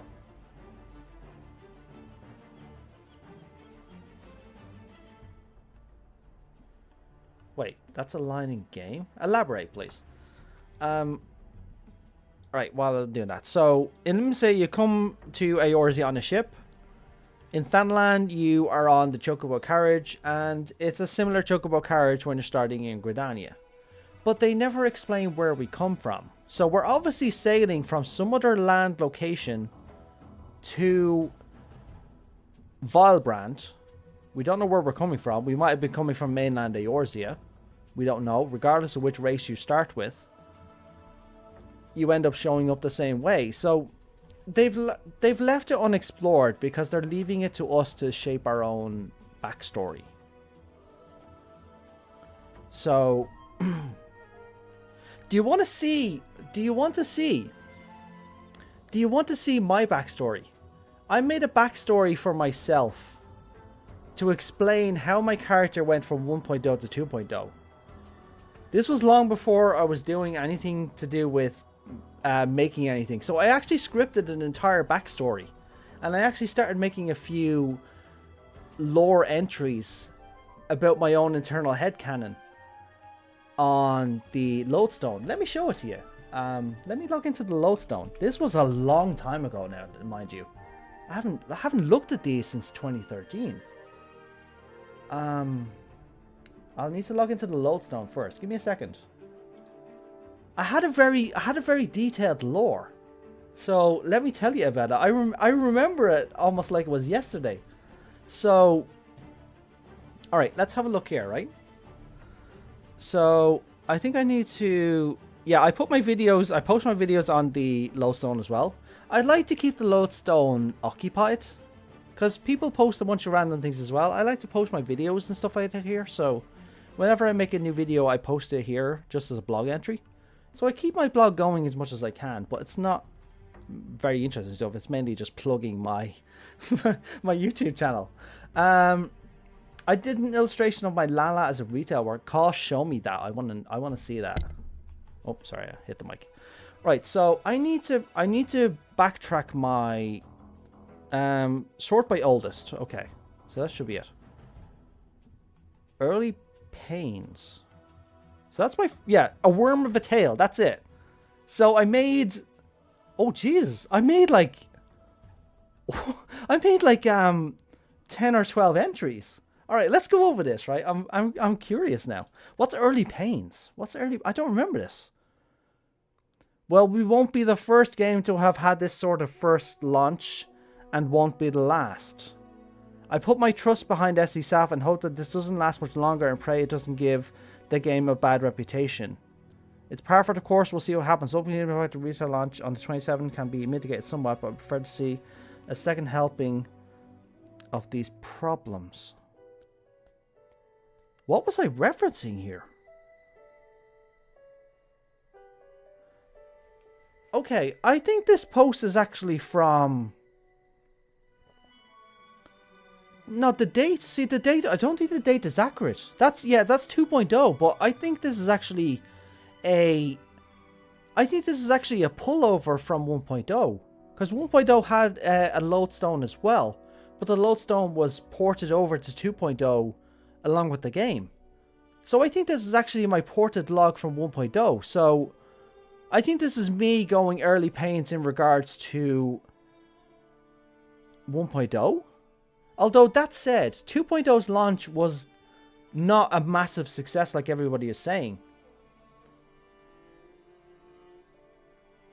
It's 2 minutes after mine. Yeah, I think everybody was looking at the lodestone at that point.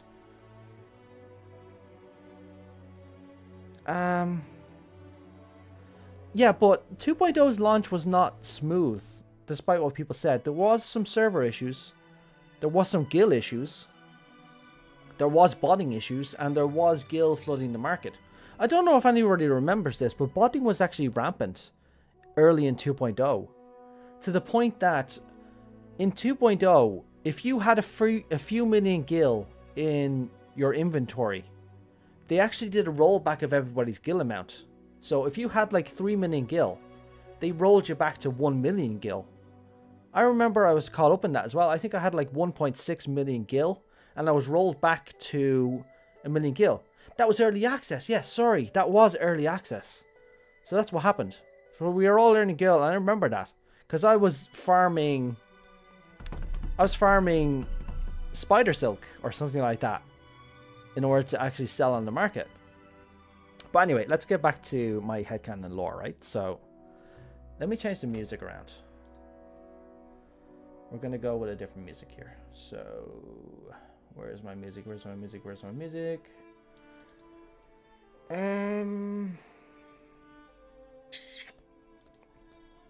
Let's see. Okay, one second. Open folder.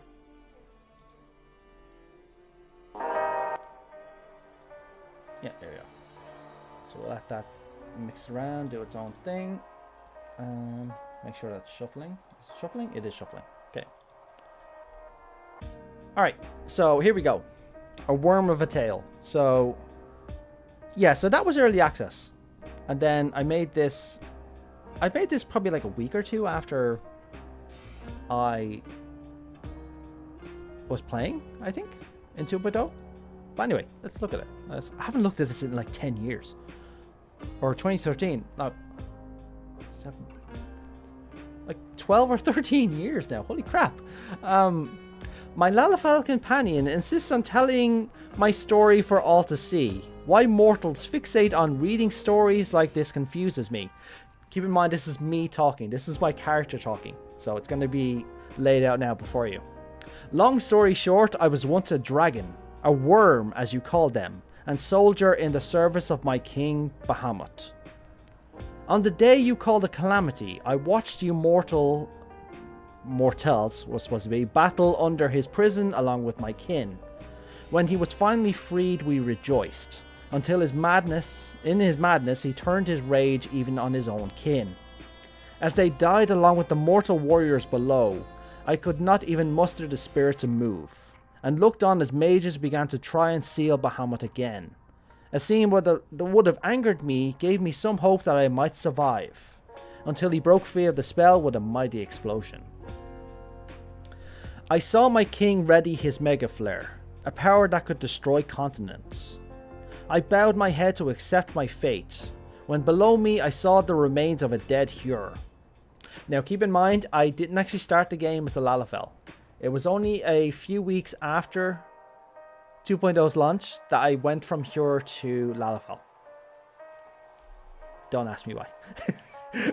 But a dead Hur. His body twisted and burned. I raised a claw and scooped him up. Was this to be my fate, I thought. Just a nameless dead husk upon the land. As the last breath of life left his body, he was engulfed in a magic light that spread up my claws and surrounded me until there was nothing but white. The feeling was very strange. Your scholars will tell you that you cannot feel your soul. But in that moment I felt my own twist and stretch like being ripped apart. A curious sensation. Not pain, but more like being pulled in 100 different directions at the same time.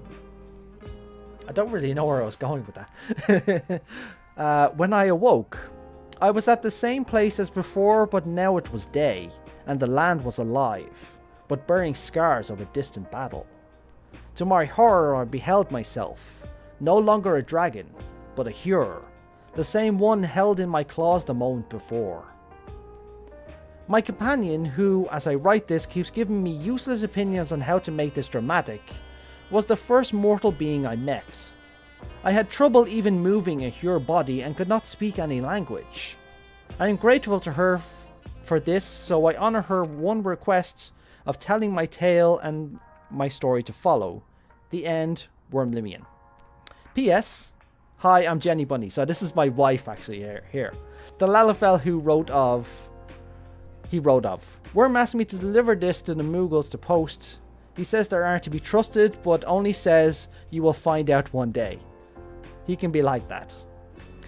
I ask you to be patient with the old Wyrm. He hasn't been a man for long and has been hard enough teaching him to speak, yet alone write. But keep a lookout. I've insisted he chronicle his travels from here on, so I hope you find them interesting, and I'll be along for the adventure, of course. Till tomorrow. Haha. You got smacked by Heidelin. Fair enough. But that was my headcanon a long time ago. It's an interesting spin though. So yeah, that was the headcanon I went with for a long time, to be perfectly honest. So it's not a bad headcanon now, to be honest. Is it the same headcanon I have now? Not really. I don't consider myself a dragon anymore. I was very into worms back when I made this name, to be honest. It's not the first time I used the name Wyrmlimion, but I was more heavily into the love of dragons and stuff like that. I've kind of tapered off that now, pretty much. But I'm still very attached to the name, which is why I came up with this canon in the first place. I'm curious what the other ones actually were. A bit about my current situation. I am currently travelling with Jenny Bunny around doing fun stuff, as she likes to say, mainly involved with killing different creatures and collecting items. I had always preferred to rip my enemies apart with my claws rather than use fire and magic like other dragons, so I chose to train as a marauder, mainly because the axe does as much damage as my claws used to. I started as a marauder, FYI. As a dragon, it had always confused me why mortal beings travelled around doing tasks that people were either too lazy or weak to do themselves. It wasn't until I became a mortal that I understood. Food. It's a difficult life for mortals, it seems, having to collect metals to buy the things you need. I didn't understand this at first and went to try kill one of my most favourite foods when I was a dragon, what you call a chocobo. But the people got very angry when I tried. Strange mortals. They kill everything else but insist on riding around and taming one of the most delicious foods in this realm. Foolish. I sit now in a town known as Costa del Sol with Jenny Bunny, awaiting dawn to come to continue our current mission to slay the primal called Titan. I knew of him. My king had no patience for other primals, especially him. Enough of this writing. I take my leave of this. She may deliver these words to the Mughal now. I'd further rip them apart and speak with one. They are far too dangerous to trust. I don't really know where I was going with this Mughal hate back then. Grr, I wish he would tell me why he thinks Mughals are dangerous. They are so cute, and I've never heard about this chocobo thing. So that's why he never uses them as mounts. Pretty much. Although, to be fair, I was very attached to Wyrmrabo, and I still am.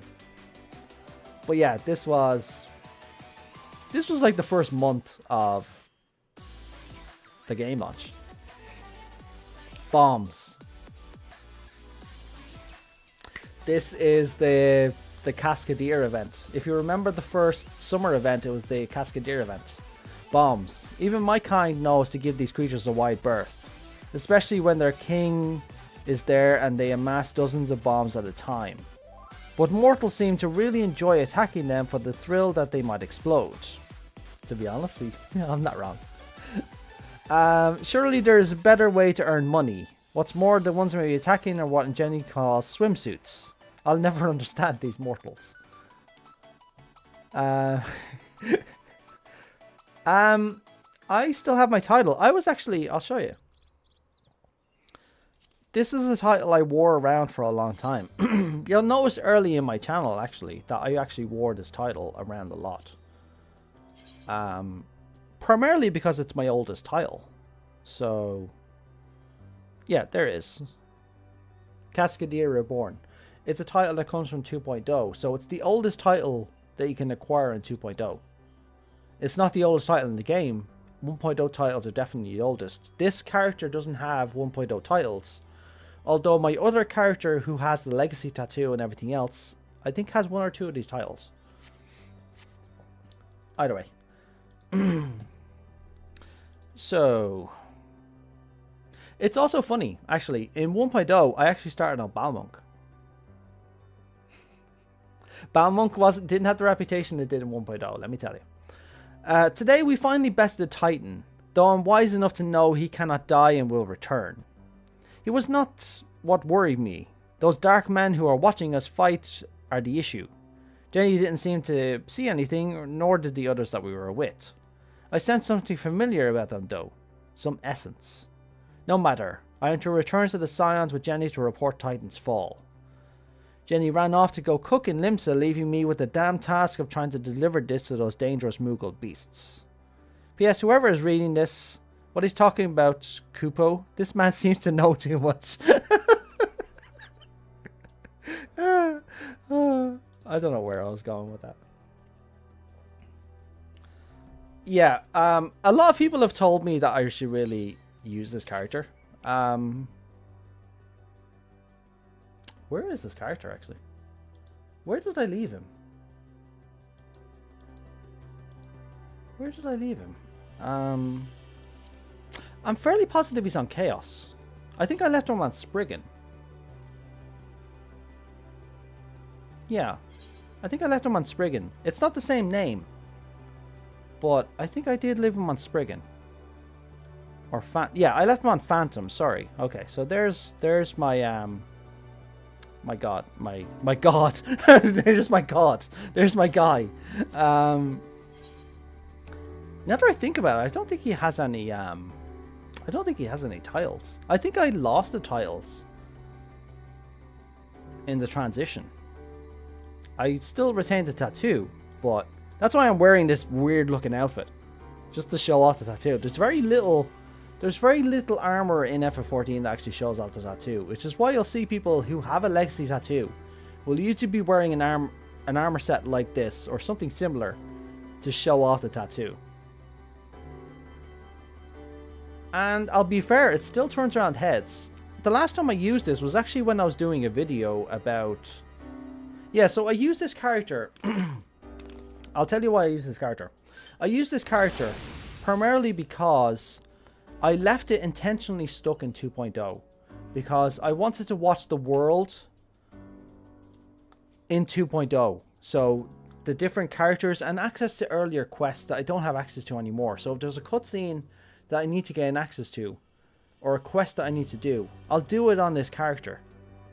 Primarily because I'll have access to it. I wonder if they'll add another tattoo. I don't know.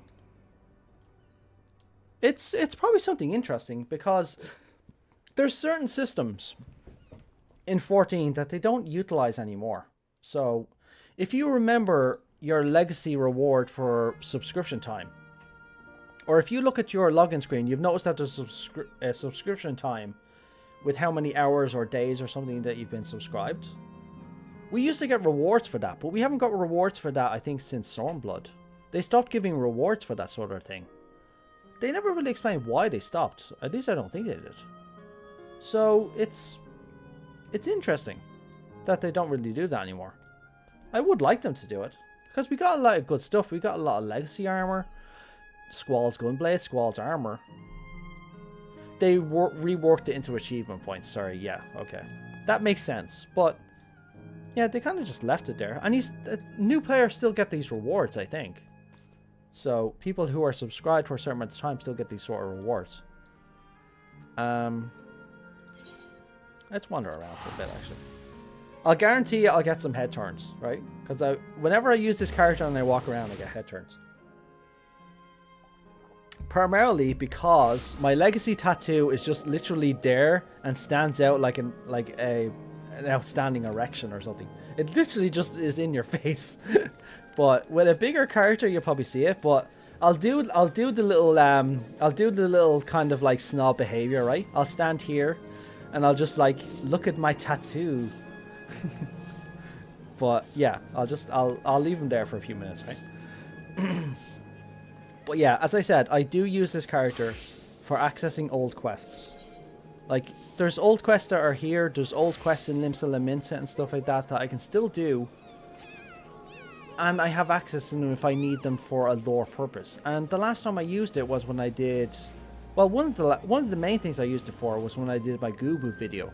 So I had access to the Gubu in Central Thanalan. I had access to his quests in order to do them again, when I didn't have access to them before. So it allows me to gain a window into older lore if I ever need that window, which is always a fun thing. Yeah, they still do get the rewards for that. I think it's definitely a likelihood. I feel like I'm drawing unfair attention to myself by standing here doing this. You know? I don't feel right doing this because it feels like I'm showing off. I don't like people who do this either. It's just like, look at me, I have something you don't. You do get a lot of I do remember I did get a lot of I'm so jealous of you, I wish I had that tattoo. Like, this tattoo is a real status symbol. I mean granted, right? Granted, the helm itself is a major status symbol. So I've been wearing my status symbol for a very long time. Because, as you know, the helm only comes from the 1.0 Collector's Edition. Which, in all likelihood, there is not another single copy of that in the world. If there is, they're on eBay and they're costing thousands of euro or something. The Catsit doll minion. I think that's, You get hate tales about the Catsit minion? I think I have the Catsit minion. What's the Catsit minion from again? Why is my interface like this? I think it was hiding things. Was it? Hmm. Oh yeah, I had it like this because I was recording. I was recording for pre-ordering around Reborn. Sorry, okay. Yeah, I think I definitely do have the Catsit minion. Yes, I think I do. Yeah, there he is. I've only unlocked two of the minions. Oh no, never mind. I've actually unlocked all of them. So I have most of the minions here. So now I'm really showing off. So I've got 3 status symbols here. I've got the helm, I've got the Catsit, and I've got the tattoo. It's not good. It's not good to do this.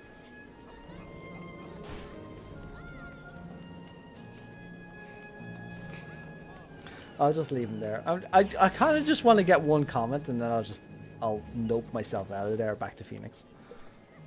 It's always funny to get a comment like that. That said, I do get a lot of comments about my helm a lot. So people will approach me a lot just going, where'd you get the helm? Did you buy your helm? Yeah, I bought it like...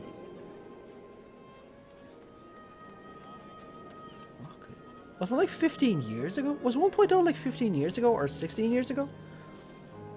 Fuck me, I'm old. Okay. Yeah, it was that long ago. Jesus Christ. That was a long time. I don't regret a day. I don't regret a day though. Jesus, it was a long time ago. 15 years. Oh my god. But yeah.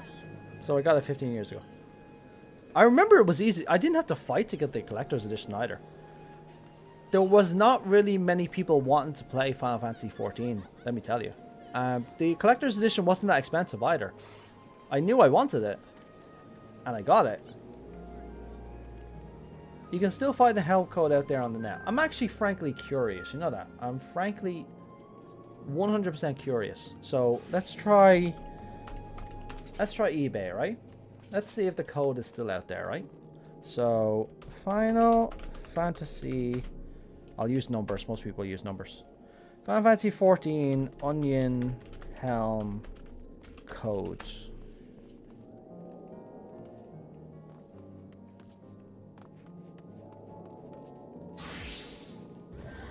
That's a fucking scam. That's a scam. Fuck that. That's a scam. That has to be a scam. No fucking way he sold 222. Fuck that. That is a scam. That is 100% a scam. Not a chance. Not a chance. No. I'm sorry. No. There's no way. There'd be people running around all over the place if this was real. This is a scam. This has to be a scam. Yeah. Although they have a 100% positive feedback.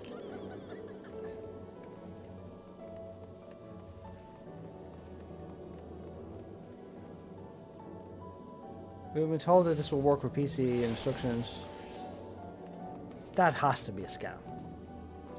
Last update is 2024. It has to be a scam. That has to be a scam.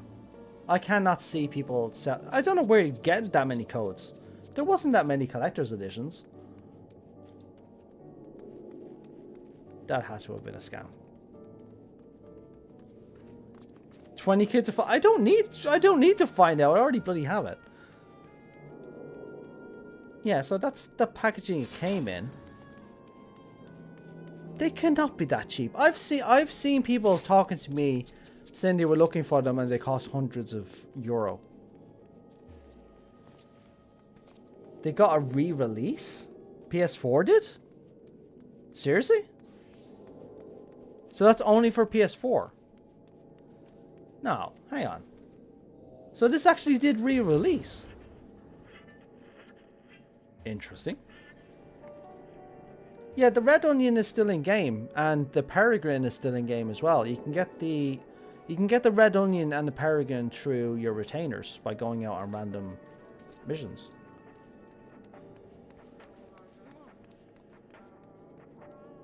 Look at this guy selling my Namingway. How dare you? And he's worth more than the Onion Helm. Oh jeez.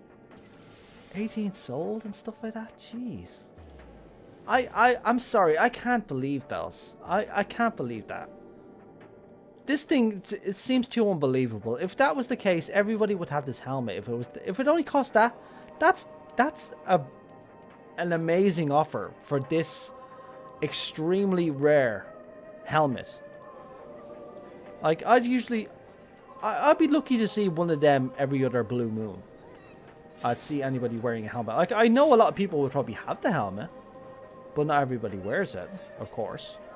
So there is a fair amount of people, like the same amount of people who have Kate Zit dolls probably have these helms.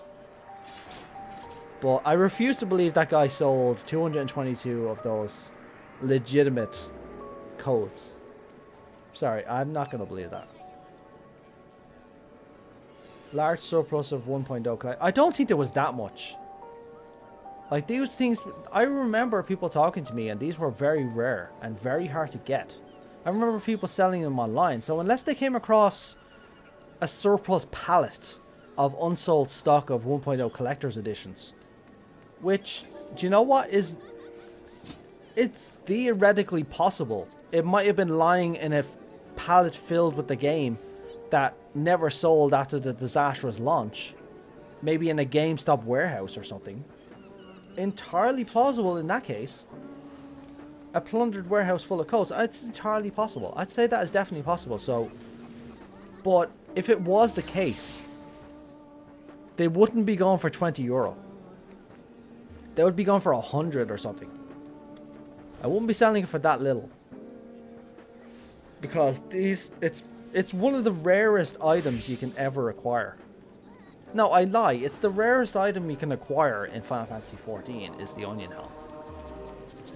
Because it's tied directly to a collector's edition of 1.0, mind you. So it is the rarest item in Final Fantasy XIV. Buried in a desert like E.T. games. I like that documentary. That's a good documentary. But yeah, it's an interesting thing though, just the fact that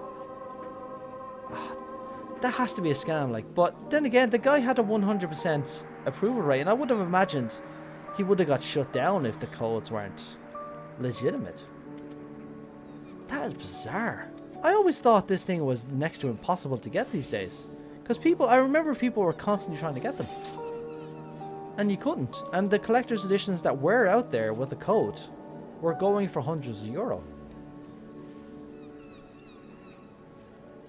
When I worked for Amazon, it wasn't unusual to find whole pallets and stuff like that. That's entirely plausible as well. An Amazon warehouse with a pallet full of them. You make a very, very valid point. There might have just been a stash of these collector's editions lying around somewhere, and some employee eventually got them and realized what they had. Entirely plausible.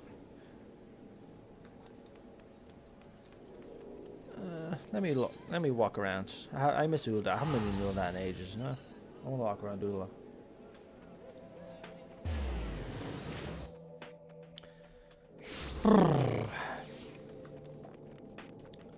So, in regards to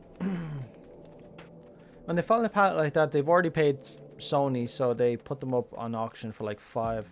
Oh yeah, I remember that. I remember people mentioning that Amazon would sell pallets of random stock or return stock and stuff like that. So people would buy a pallet of returned items or something, and it's just, you never know what you get and stuff like that. I remember stuff like that. I remember watching videos about stuff like that.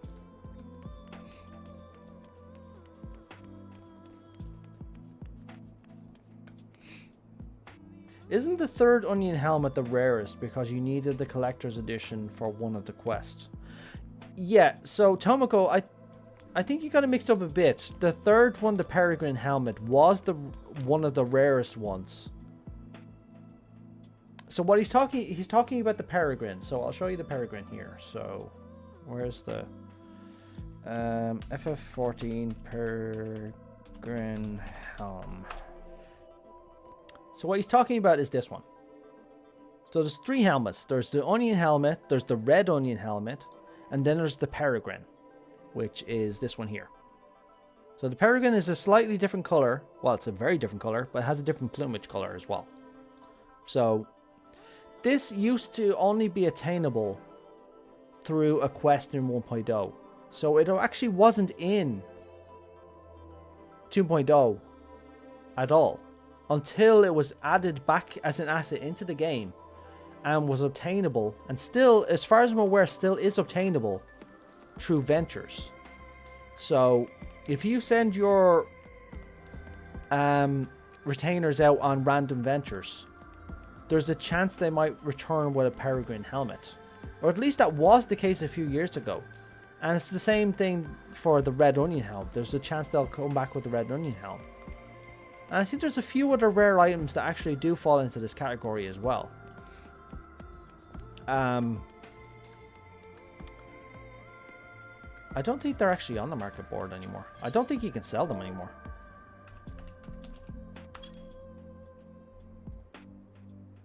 Yeah, they don't sell on the... Oh yeah, the red onion helm does. It's only 58k, so you can actually get the red onion helm. The Peregrine can't be sold on the market though, but the Peregrine, as far as I'm aware, is still obtainable through retainer ventures. So if you... Well, I have one retainer here. So if you send your retainer out on... Oh, I can't send him out. But if you assign him on a random venture for an hour, they'll have a chance to come back with the Peregrine.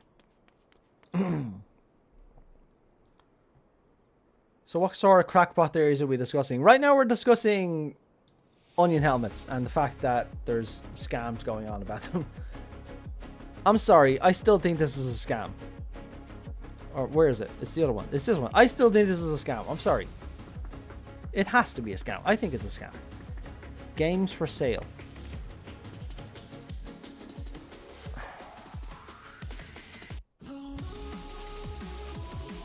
Oh, that's a bit high.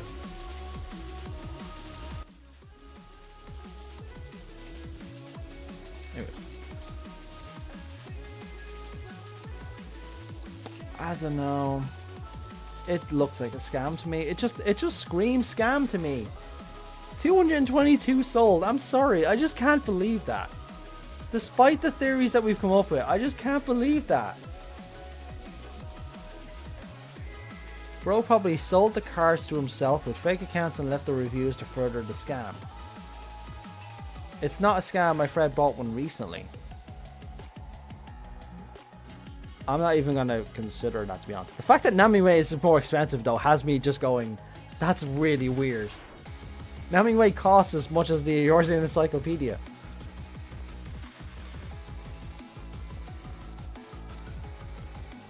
I personally want big Meister grade statues to get a second win. I don't remember that statue. I'm not even gonna look at what else that guy is selling. I just don't like the fact that this guy's selling that. I mean, I forgot all about that. Vieira can't wear the onion helm. I forgot all about that. So if they wear the helm, it's just just chop their ears off. They'd be fine. I forgot all about that. But this actually is something serious. I've actually mentioned this before. These, I'm sorry if you're a Mikote, if you're not a Mikote, I'm sorry if you're a Vieira player, but I have to mention this. This is actually a serious problem. Because any helmets that they have to design have to accommodate the Vieira. Otherwise, people will start giving out yards. So that means they're actually limited on what they can design because they need helmets that actually fit on every race. Because there's so many races with different head styles, he says. So they have to end up making visors or front pieces that fit everybody because of the freaking ears. So it limits them on what they can actually make. So epic helmets and stuff like that are usually few and far between because they don't work on Vieira. Yeah, modders fixed it. The ears just clip away and then they're just wearing the helm. Imagine one of them with an onion helm though. I mean we look a little bit different. Like our ears get bigger. I mean there's that. I mean look at me, I've got my fins. It's been going on for a long time now though, hasn't it? I mean they've been in the game for years now and they still haven't fixed the issue. I still find that funny. It's their fault for playing bunny. Yeah, you're not wrong. I mean there's only one race in Final Fantasy XIV. There is only one race. The Lalal Master race. There's only Lalafels in Final Fantasy XIV. What are you on about? See this race, that's actually a Lalafell in disguise. Was that a Hure? No, that wasn't a Hure. No, that's a Lalafell in disguise. I appreciate the ear armor. Yeah, I appreciate the ear armor as well. I mean, look at it. It's so nice.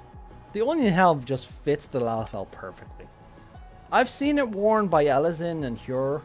It doesn't fit them as well as it fits Lalafell. It just suits us so well. It's just so nice with us. Of course, it means my entire fashion stance has to go around the helm, but I've made it work, to be honest. So there's that. Alright, I'm done on this server. Goodbye to... what server was I on? Phantom. I'm heading back to... Light.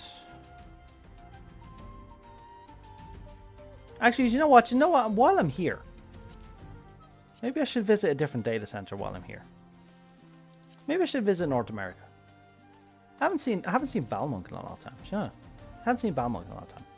Balmung has a reputation, but believe me, it's not actually like that. It's actually filled with nice people. And they actually do talk shop about lore a lot on Balmung. It's not as bad as people let on, I don't have a character on Balmung. I doubt I can make a character on Balmung, can I? Can I make a character on Balmung? Can I? Will it let me make a character on Balmung?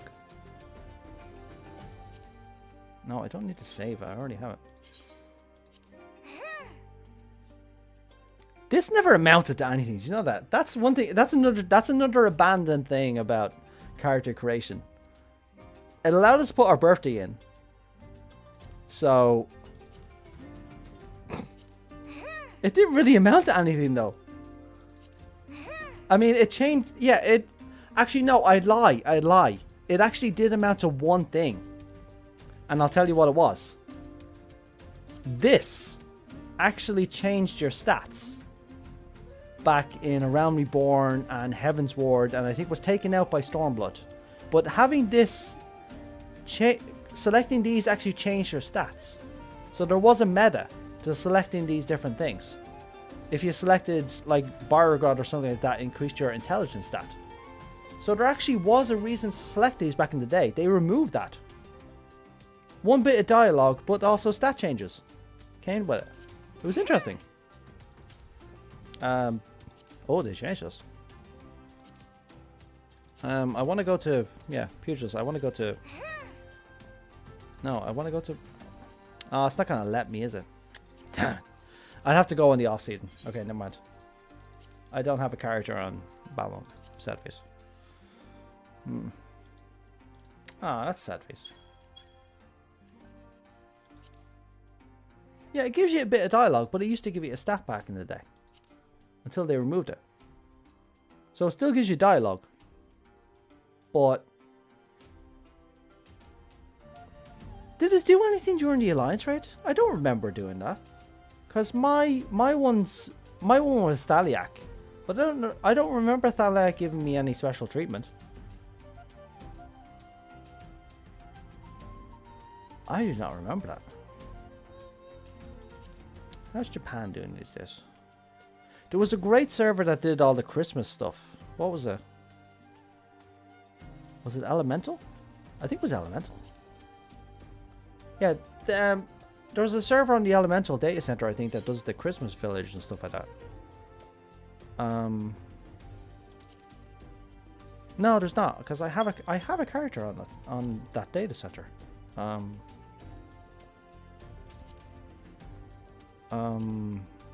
Was it Gaia? Oh, I think it was Mana. Sorry, I think it was Mana.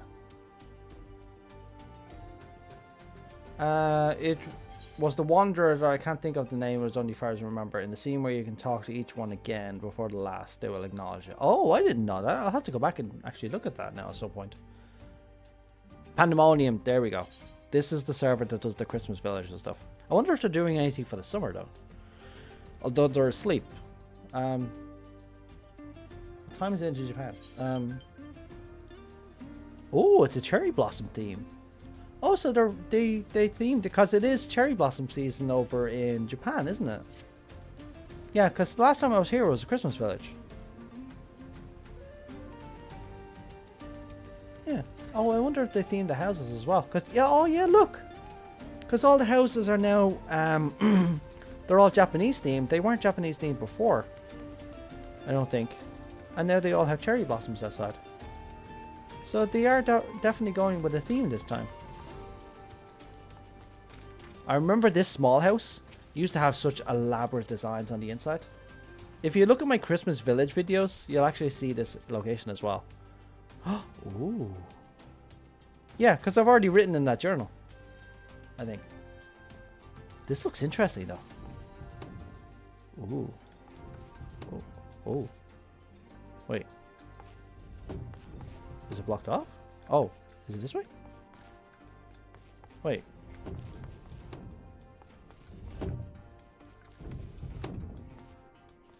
Oh, they blocked it off. Oh, I guess they're not letting people in. Unless they got something to hide. You don't know I can clip through stuff though. Ah, there's nothing here. Ah, shame. I remember this place used to have an amazing downstairs church. Oh, what the? Oh, jeez. Oh, that scared the shit out of me. I was like, where the hell did they come from? Holy crap, I didn't even notice them. It's like the twins out of The Shining. Holy shit. Get me out of here. Okay. Oh, wait, I can't get out. Wait, let me out. OMG, let me out. Oh my god, let me out. Yeah, let me clip. There we go. There we go. Okay, so I think they've sealed this one off. Just doing the snow on the outside sort of thing. I wonder if the other houses are doing anything themed. One of my neighbors has an Emmett Selk shrine in the apartment. I've seen an Animo shrine. I was very approving of that. I've never seen an Emmett Selk shrine before. That sounds interesting, actually. It's crazy. Kind of sounds crazy. I remember this place used to do a cafe. I'm stuck. Oh. Nice. Oh, this is really detailed. I like this. They've turned this medium house into a tiny little shop, though. Yeah, so they've gone with a Japanese theme for this one. But, it's nice. I like it. I do like the fact that the server does this sort of stuff all the time. It's this housing ward alone that does it. But it's particularly Christmas is their big time. That's usually when they do their big stuff. I wonder if the market's actually around there, because they usually have a market around the other side. So, if I run around to the other side, there's usually a market around here. But everybody's doing... Look at them all, look! All the houses are doing... They're all Japanese style, but they're all doing cherry blossoms. I think it's primarily because it is a Japanese server. And cherry blossoms do mean a lot to... Yeah, they've clipped the... They're experts at clipping stuff outside. So they clip the lanterns outside their houses. I remember this house as well used to do a lot of stuff. So let's see if there's anything in here. That kind of triggers me, to be honest. Does this trigger anybody else? Am I just the only one? Does that trigger anybody else?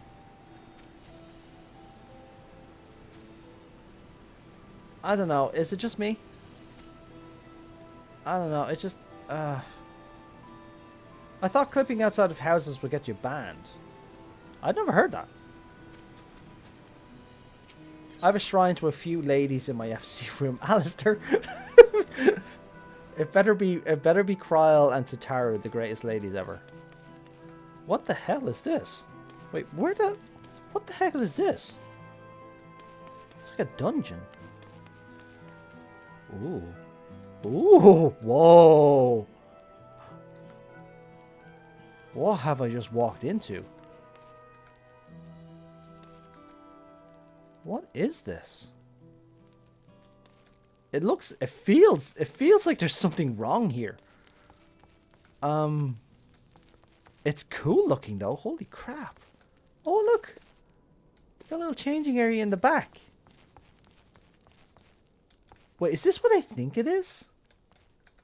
Yeah, it's like a staging area for events, but is this like a geisha stage? For geishas?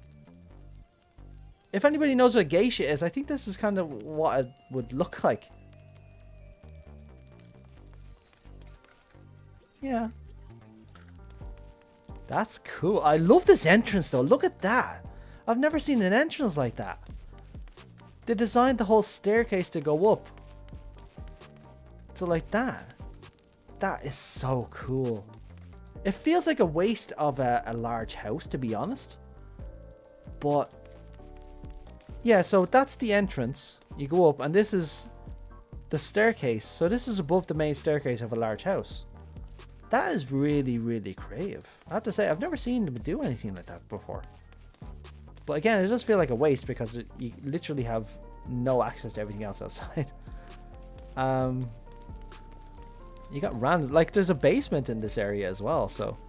I wonder if there's anything in the basement. Where's this? Yeah, there's the stairs. Yeah, so there's nothing in the basement. But yeah, it just goes to show that these servers in particular, they're experts at manipulating houses to do exactly what you want them to do. But yeah, this is an FC house as well, so... I'm stuck. I am super stuck.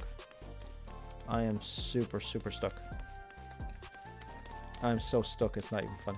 There we go. I can't get out of here now, can I? Yeah, this... I'll have to, I'll return, you know. Oh, I haven't unlocked return yet. Okay, oh god. Right, let me get out of here. Alright, so we're going up the stairs. We're clipping. Come on. Oh god, this is like the House of Horrors. Get me out of here. Geishas, help me. Alright, clipping. Come on, clipping. No, I dropped down. Oh wait, I'm here. Okay, oh good. Phew, okay. Truly is a dungeon. Okay, get me out of here. Woohoo. That was a cool house though. I like that. But yeah, I always enjoy coming here every December. So I always make sure to maintain this character here. I've been coming here for like 3 years now. Ever since I made my first video. Dead Lalafels in the walls. That's not funny, Claw. The FC I'm in is very Japanese modern on the inside. Oh. As in like a Japanese design. I never went into this house, did I? No, I didn't. This is the guy who was doing the clipping. Let's see what's in this house.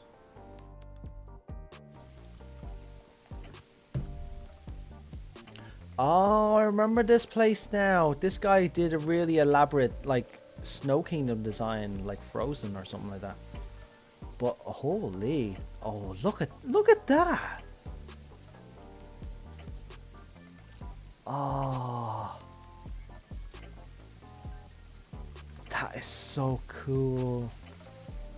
That's perfect use of the scenescapes. Holy crap. This just feels like a rustic Japanese inn. Damn. That is so cool. So I had a thought. If we could get a 2D HD remake of an early Final Fantasy, which would you want? For me, it would be 6, full voice acting, the works. 6 is a very good point. I would like a remake of 6. Tactics, definitely. Tactics is very underrated. And they should really bring Tactics back, because a lot of people will hear the boomers like myself talking about Tactics, just like, and the younger generation are just like, what's Tactics? I don't know what Tactics is. I never played Tactics. They don't have they don't even have the consoles to play Tactics anymore.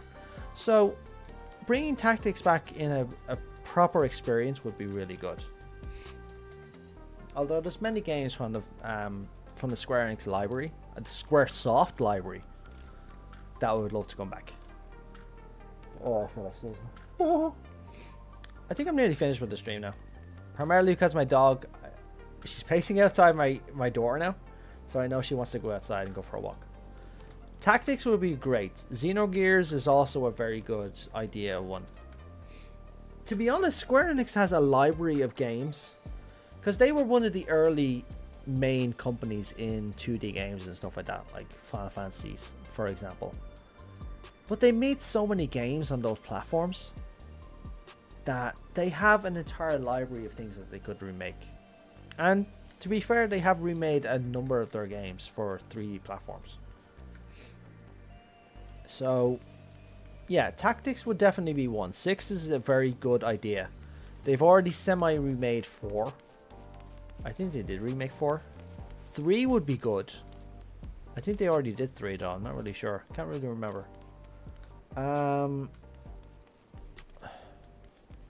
But right now, oh, Parasite Eve, oh my god. I haven't played Parasite Eve in a long time. Whew, Parasite Eve, whew. But if I was going to say one game, it would be Tactics Advanced. Tactics Advanced is my favorite tactics game. I remember playing it on my Game Boy Advance, and it was such a good game. I loved it to bits. I still have it, actually, now that I think about it. It's still actually in with my Game Boy Advance somewhere in the house. Have you looked at Blueprints? What's Blueprints? I've heard of Blue Lagoon. That's another Square Enix game, actually. Squaresoft Blue Lagoon. Bahamut Lagoon, sorry. That's not Blue Lagoon, Bahamut Lagoon. That's another game from the Super Nintendo. That would be a cool remake, I wouldn't mind that.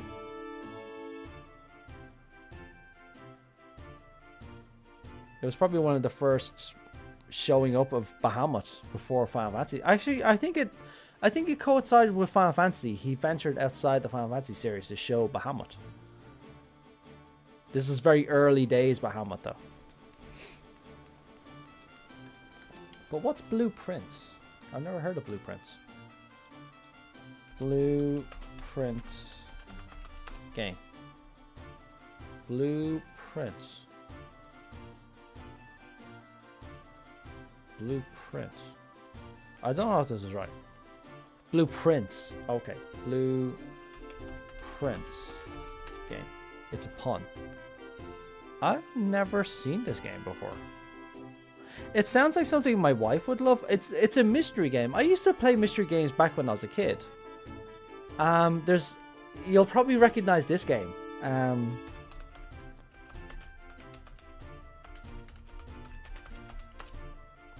you remember Broken Sword?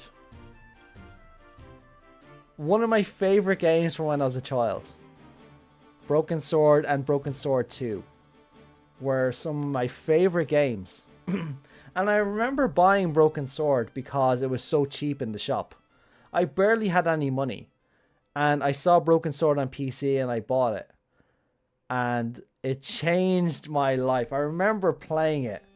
It was such a good game. Oh, I kind of want to play that game. I think they remade it, didn't they? I remember it went to Ireland and stuff like that as well. It was so good. But Blueprints is something I'll definitely look into as well. So if I have a chance, I definitely will look into Blueprints. Because it does definitely look like something. It does definitely look similar to Broken Sword. Alright, I think I'm done. Alright, let me put myself in a position for when I come here on Christmas. So usually I start here. Everybody has the cherry blossom. All their houses are the same. They all have cherry blossoms. I'd say this is a great ward to live in, you know? They're all taken, of course. Alright, let's log out here. I'm going to go back to my server, and I think I'm going to start winding down for the night. Because as I said, my dog is definitely pacing out there, and she's like, you haven't brought me out. It's 9:30. Why haven't you brought me out yet? You're a traitor. You don't love me. And it's just like, dogs are so needy. Right, so is there anything else I wanted to go through before we finished up? Can't think of anything. Cannot think of anything. I'm not going yet, Carl. I'll be finishing up in a minute. But yeah, it's a long weekend for us coming up, so bank holiday Monday, so looking forward to that. But there was something else I wanted to go through. I just can't remember what it was. But I suppose I will explain what I'm going to be doing for the next few weeks as well while I try and think of what that was. So, am I looking forward to the expedition in a couple of weeks? If I manage to get a kill, to be honest, most people have missed the main fates. And I'm the same. I've missed a lot of the big fates. If you're talking about 7.25 with the expedition to Maki and stuff like that, I'm definitely looking forward to that. Everybody's been really excited for that. Call in particular there is really excited to see the Mach lore. I'm particularly excited to see the Limion lore. The Pori definitely as well is definitely an interest, but I'm a Limion guy. I'm a Limion Marine. So I'll be representing the Limion Marines by doing everything I'm doing. So what was I saying? I'm making my next video now at the moment. I'm actually scripting at the moment. Although I mightn't push the video out right away, primarily because this is a busy month for me. But in particular because I'm doing my driving test this month. I already did my pre-test, and I'll be doing my motorbike driving test in a couple of weeks' time. So I'm getting all the practice in I can, primarily because for every country it's different, of course. But in Ireland, when you apply for your driving test, you're in the queue for months before you can actually do your driving test. I applied for my driving test in November, and I only literally got it a few weeks ago. So I was in the queue for like 5 months, which is ridiculous. So the queues are just so long, and I don't want to go back. I don't want to fail my test and then have to go back into the back of the queue and wait another 5 months. So I'm taking the next couple of weeks to be very careful on my bike and to be just practicing everything I need to practice on my bike, because you'd know with any driving test, like the instructor is going to be looking at you like a hawk. They're going to be looking at everything you're doing. So I need to do everything ultra cautious and do everything exactly as they want me to do it. Like, for example, I know my instructor is going to ask me, well, they're going to expect me, rather, not ask me. They're going to expect me to drive at the speed limit. So regardless of what the area is, regardless of what the area's speed limit is, they want me to drive exactly at the speed limit. So if it's a 50-kilometer area, they're going to expect me to drive at 50 kilometers an hour, unless there's an instruction or a reason that I shouldn't drive at 50 kilometers an hour. It's been difficult for me because I'm conservative when it comes to riding my bike.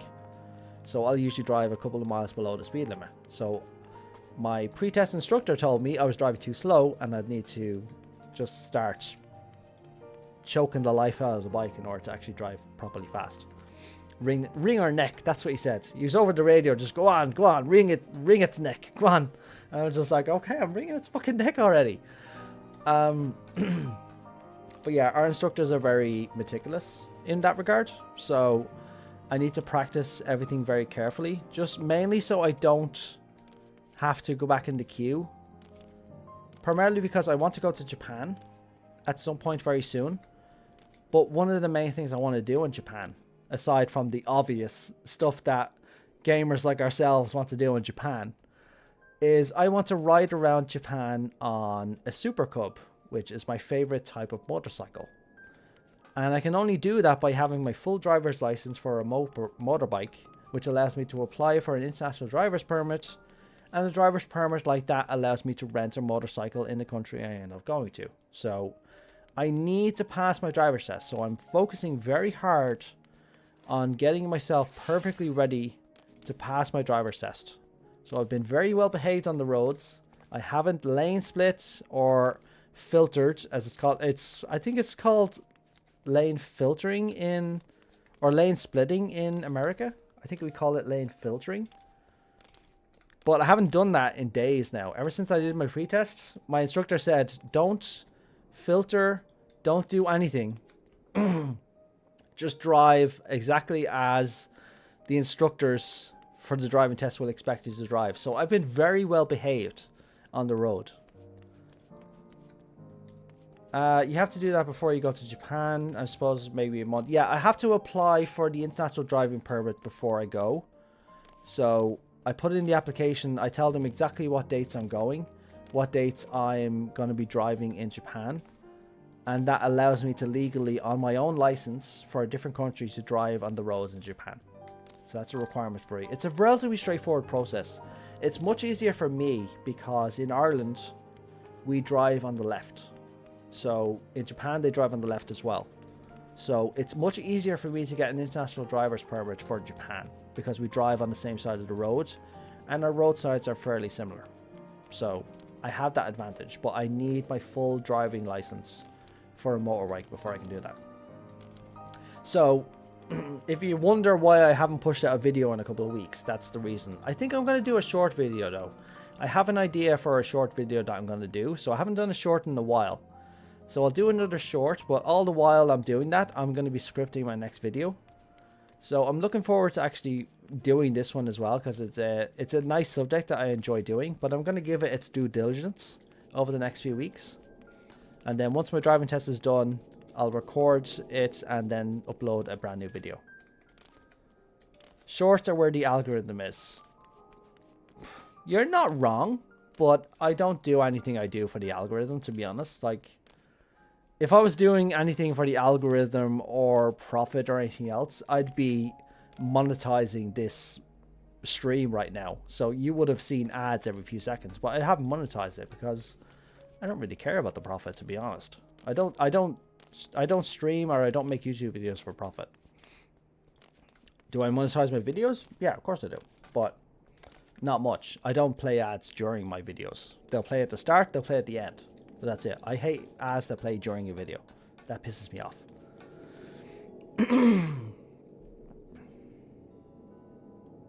I posted a video on another account about some IRL stuff I'm involved with, and they got several thousand views with shorts. Yeah, shorts are very popular in terms of getting views. So I do videos shorts sometimes. And they do generate a lot of people coming in. So if anything... Oh, hey, JT. Hello. Happy Friday. Yeah, if anything, they generate a lot of interest and get more people watching my videos, which is always good. Like, but in the end, as long as one person watches and enjoys my video is a success. So in that regard, every video I've made was a success because at least one person enjoyed it. And I enjoyed making it. So that's mainly why I do videos in the first place. I didn't get into it to become PewDiePie, if you get my meaning.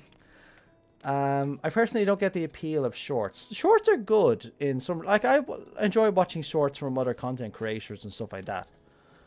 But it depends on their context. Like, I'll do shorts usually about a small little piece of lore. So, for example, a piece of Final Fantasy XIV lore that doesn't justify its own video of 5 minutes. So I'm not going to take a tiny little subject and stretch it out over a couple of minute video. It's not going to be really worth it. So it'll fit into a short perfectly. So if I show you my shorts, for example, what are all the shorts that I've made? So let's look at my channel here real quick. So channel shorts. There we go. Yeah, so I made a few short. I've made a fair few shorts, to be honest. So my first short was, I think this was my most popular short, to be honest. And it's my first one. It was about a retcon to the South Sea Isles and why it moved. So it was a good way of actually doing a piece of lore or a retcon that didn't deserve its own video. Then things I noted in the Dawn Trail Treaser. A cautionary tale. This was an experiment more than anything else. Oh yeah, that was actually my most popular one. Edit generates views. She just generates views. But that was me experimenting on whether or not I could actually condense her story into a short or not. Another popular one is ethereal weapons in lore. So I actually planned to do this as a full video, but I quickly realized it doesn't need a full video, so I made it into a short to explore exactly that small little tiny subject. And then how distance is measured in Final Fantasy XIV didn't deserve its own video. It was perfect for a short. And how the Starlight Celebration was born, again, didn't deserve its own video. And it was a good short for Christmas. Triple Triad lore, another primary example of a subject that didn't deserve its own video because Triple Triad does not have lore. And I'll play this video. If you haven't seen this video before, I'll play it right now, right? Triple Triad is one of our favourite pastimes, and it's played across Aetheris. Heck, even the first got its hands on it. But do you ever think about where the game comes from in lore? I sure did, and what I found was nothing. Yeah, nothing. Triple Triad has no lore about it in game. All we know is it showed up right when the Gold Saucer opened its doors, which would lead many to believe they created it. And to be honest, after doing my research, I have no reason to dispute that. But I do have a theory. I think the Alligans created it during the height of their leisure period. Information on the game was found on a tombstone, and the folks at the Sorcerer recreated it. Like how Maximilian Pegasus created duel monsters by reading Egyptian tablets. It's time to duel! Yeah, but that's an example of doing a subject like that. Like, I could have did a 5-minute video. Carl, we're not saying anything like that, no worries. Like, there's certain shorts that I don't like. People doing a short about teasing one of their videos. I don't like shorts like that. Those are shorts that I don't like. But yeah, that's an example of using a short to address a subject that I could have easily done what another YouTuber could do and made a 5-minute video of yapping, and then finally addressing the subject, but they don't address it carefully. I hate videos like that. That's my one gripe about YouTube. People who make videos that are like 20 minutes long about a 1-minute subject, and they yammer on and on about these random stupid things just because they want to make a long video. That pisses me off. I hate content like that. I do not like content like that. That is my personal most hated genre of video. So I could have easily done that, but I didn't. I just made a simple 1 minute thing because I didn't find any lore when I tried to look at Triple Triad. What are path companions in 1.0? Quick little teaser of what a path companion was. Didn't deserve its own video, to be honest, because it was a very small subject. What is a Gubu? An experimentation to give people a 1 minute lore of what a Gubu is. And then what the name Holmgang means, which, yeah, if you've ever wondered what you cast Holmgang, just like, what does Holmgang mean? A person in Scandinavia would know what Holmgang means, but me in Ireland, you guys all over the world, in the US for example, maybe you wouldn't know what Holmgang means. So I went out to explore it and made a short on it. And for the most part, the thumbnails have actually stuck with me. You can't make thumbnails for shorts. That's the bad part about shorts. So you have to kind of make videos that look kind of like the same for the entire minute in order to get a good thumbnail. Like the Gubu one didn't really work out. I've only got part of a Gubu. This one works. This one worked. This one, yeah, didn't really. That worked. The sword, kind of. Edda, you can't go wrong with Edda. And yeah. But yeah, I think I'll make another short. Creation magic got wild. Keel, I think I'm going to leave that for another time, because I have an idea for a creation magic video that I'm going to do. I think it's a theory video that's going to end up being, but yeah, I'll leave that subject for another time. But I do have an idea for the subject for my next short, which is what I'm going to do soon. Anyway, that's that. Oh, it got dark in here. Ooh. Or it's misty, is it? It's foggy. It's foggy in here. Yeah. I think I'm going to leave it there now, to be honest. Don't think there's anything else I wanted to go through. I think I'll leave myself on the moon again. How do I get to... I haven't left the thing in days. How do I get there again? Oh yeah, Maryland Tour. I'll park myself there again, because I'll log in, do my dailies, then I'll jump, look at the journal, and then I'll go back to doing my dailies. Which way was it again? I think it was this way, huh? It was this way. Was it this way? Yes, it was this way. Driving Way, what's the story? Let me talk to Fighting Way real quick. While the final days may have been averted, you never know what the future holds. I will not disband my fellowship. Wait, she has a fellowship? You have a fellowship of fighters? First rule of Fight Club, don't talk about Fighting Way's Fight Club. I kind of want to know what our fellowship is. I'm assuming that was a quest I did years ago and I just don't remember. Whoa, there's 5 instances here. First one. Weather in 27. Oh, there's. I'll do this and then we'll call it a night. Alright, I need to get there real quick.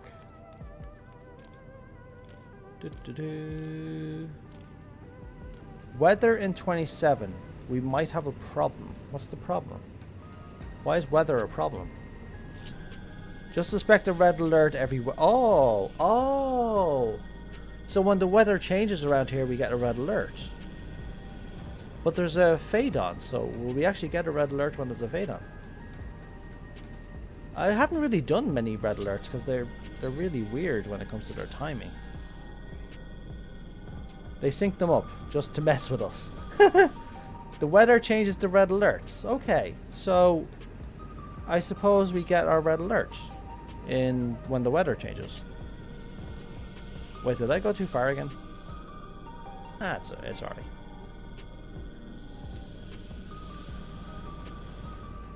Calabash Cove. Calabash sounds like a food. I'm starving actually, now that I think about it. It's too late to eat though. It's almost 10 o'clock. I don't want to eat when it's like nearly 10 o'clock. Maybe I'll have something small. Oh, it's already started. Damn it. Damn it. Oh, one. Bleh. It is. Speed. I am speed. Wait, where the hell are they? There we go. I'm late. I am late. They happen every 4 hours. I'm not hanging around every 4 hours to do these things, unfortunately, though. I have videos to make. Alright, I got those two. I'll hang around for a few minutes to see if I get this one though.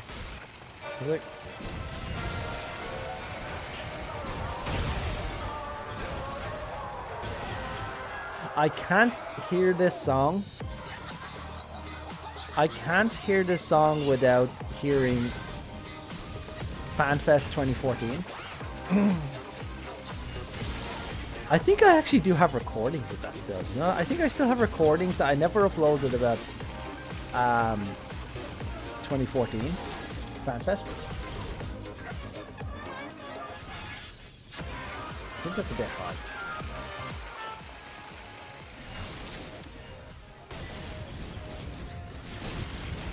Actually, do you know what? I'll have a look to see if I actually have those recordings. While we wait for the red alert. Red alert, red alert, red alert. Wait, I have to turn these in, don't I? Do I still get credit for these if I don't even turn them in? That's my question. Oh, god damn it. See, I only got silver. Damn it. People are just so quick at this. I'm gonna stand there. Right, let me have a look at something real quick. Let me see if I still have my videos about FanFest 2014. I think I still have I definitely had the pictures from 2014. But I don't know if I had the videos. And the reason I'm bringing this up is because the music concert at FanFest 2014 was a bit of a disaster. The main vocalist mic didn't work properly, and she had to scream at the top of her lungs in order for her songs to be heard. But we also got some really goofy Cozy Fox songs as well when he sang the Goku Moogle Mog with balloons on his head. It was funny. It just showed you how real grassroots the FanFest was. Oh jeez, the fly. Where's fly? Let's see. Was it? I think it was pictures and game images. FanFest London 2020 or 2014. Yeah, so I had a few pictures from back then. Yeah, this is my picture with Yoshi P. 2014. My hairline was starting to recede now, look. But he looked so much younger back then as well. I used to be a tank in 2.0 as well, so that was always a good thing. That was a good event. The night before the VIP event was really good. It's a shame they couldn't do them again, but due to the popularity of the game, that I knew they couldn't do it again. So I remember her. I can't remember her name though. She was managing the meet and greets. I don't remember her name. I think she was a community manager for Square Enix in Europe. I don't remember her name though. Oh. I remember she was so sociable though. She was so happy we were taking pictures of her as well. What else? Right, where's the videos? I think I still have videos. What is this? Just a random picture. Why did they, I remember they put that down there. People were actually getting down on their hands and knees to do the Lalafell one. That was funny. I remember that. That was gas. I think we did it as well. No, there was a bunch of people doing it. Yeah, so the people had just... just people like this. It was so funny. Oh, it's just like they were like, yeah, people will just get down and do that. Oh, in 4 minutes we get meteor shower. Sweet. Okay, so we have a few minutes to look at things here. Let's see. Let's see. Alright, I think that's it for the pictures. But yeah, I'll show you how grassroots it was. So, yeah, that was literally like, it was a small hall. Like, we know FanFest these days are gigantic arenas with thousands of people in them, but this was just a few hundred people. Literally, a lot of us, we were all sitting on the floor watching this. And this was then the Heavensward trailer was coming out. It was so grassroots back then. It was so small. It was nice though. I enjoyed it. I really enjoyed it. Oh, there's my code tank selling. My code tank from back in the day. Let's see. Yeah, videos. There we go. So I still had the videos. Oh, Jesus. There's the behemoth. Hang on. I don't know if this was me. I don't think this is me. Oh, that's Belandi. Okay. If you know, if you're in Europe, you know what the European Raiding Central is. That's Belandi who runs it. So I remember the this guy on the behemoth he was always having fun killing people. This thing nearly killed me. So when I was riding this thing, I flew off it and his horns actually hooked my leg. So it nearly took my leg off. That thing was just so dangerous. Was there no video of me here? Hang on. Primals. It was just so small back then. Look. The primals didn't have to do anything special. It's just music. But it was like you can tell the setting was just so grassroots. It's like a small band in a bar. That's how basic it was. But I'll show you the main one that really just hurts me every time I look at it. So this is the one, right? Forgive the sound quality. This was recorded on my smartphone. And smartphones were very basic back then. So, actually, no, I lie. It was recorded on a small compact camera. So, yeah.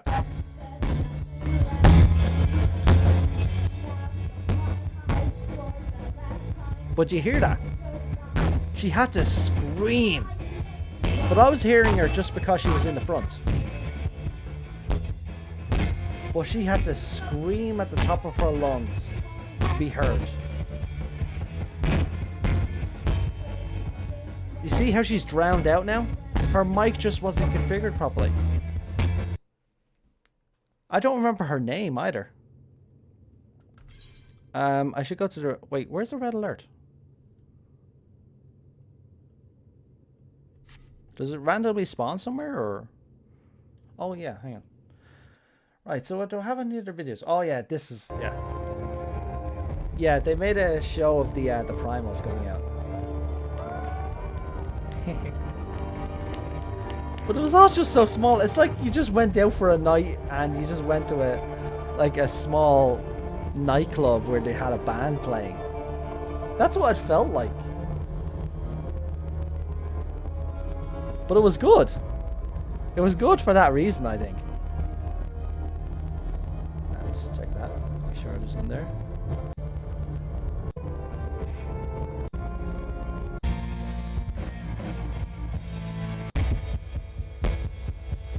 Yeah, my camera didn't have the best sound, to be honest. It was a small little dinky camera, so it didn't have the best sound, unfortunately.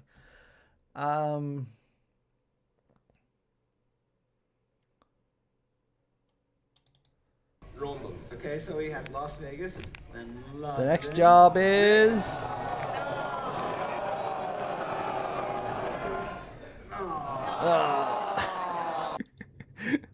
Oh, that was good. I enjoyed that. I enjoyed that event. Alright, less than 1 minute. Right, so where are we going with this?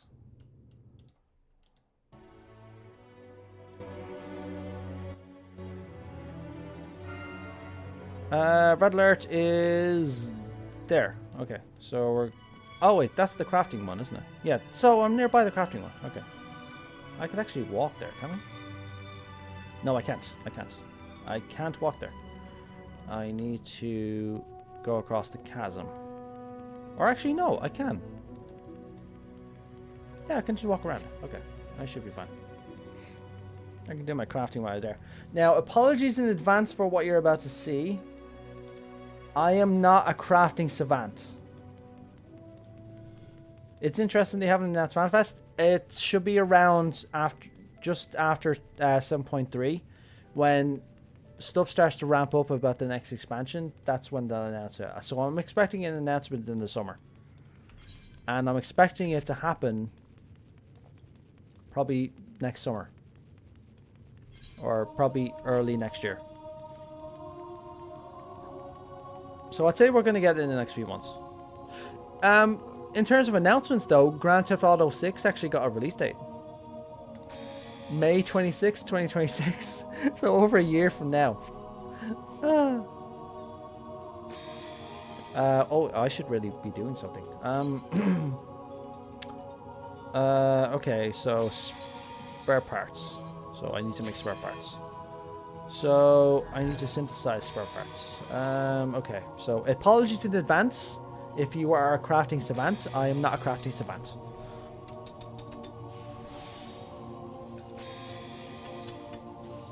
Damn it.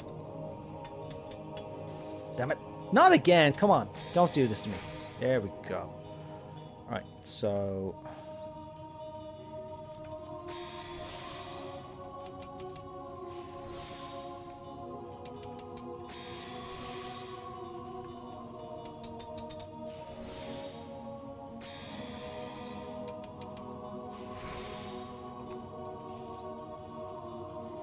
I'm only level 93 as well, so... And I'm using the crappy hammer.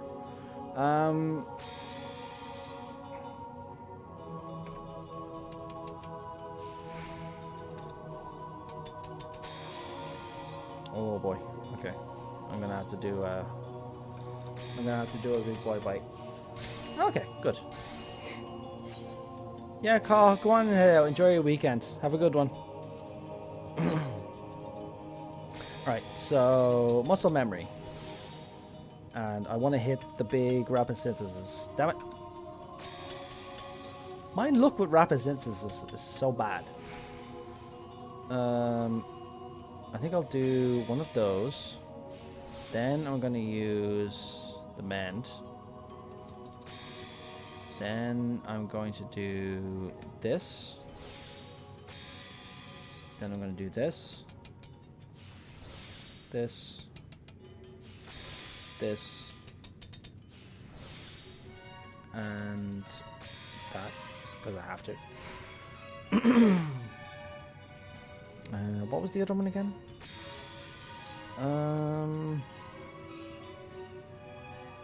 I don't think I can afford to do that, but let's do that. Ooh. Okay. I thought I didn't think I was gonna get that close, but okay. Let's go with that. So yeah, do this. That. And yeah, so I only got 18% on that. That sucks. It is what it is.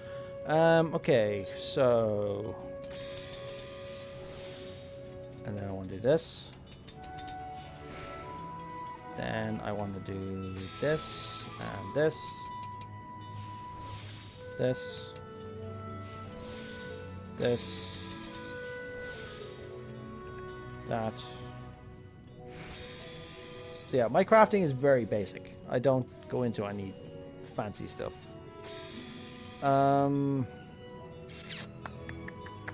Although for this, I don't really need to do anything fancy for this, to be perfectly honest. So I wanted to do this next.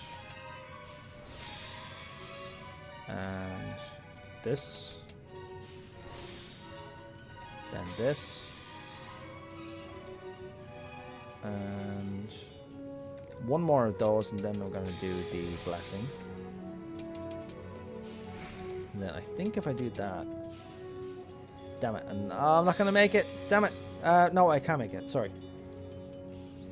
If I do that... Oh, sorry. No, I was supposed to do waste not. Sorry. Okay. If I do this, I think it should be alright. Yeah. Okay. I'm good. I'm good. Okay. I'm not getting any high quality, but it is what it is. I should really learn how to properly craft.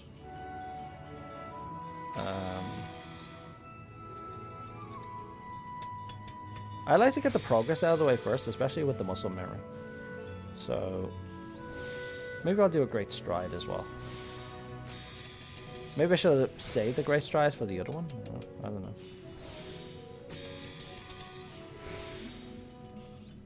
Yeah, I couldn't do that then. Damn it. So that was my mistake.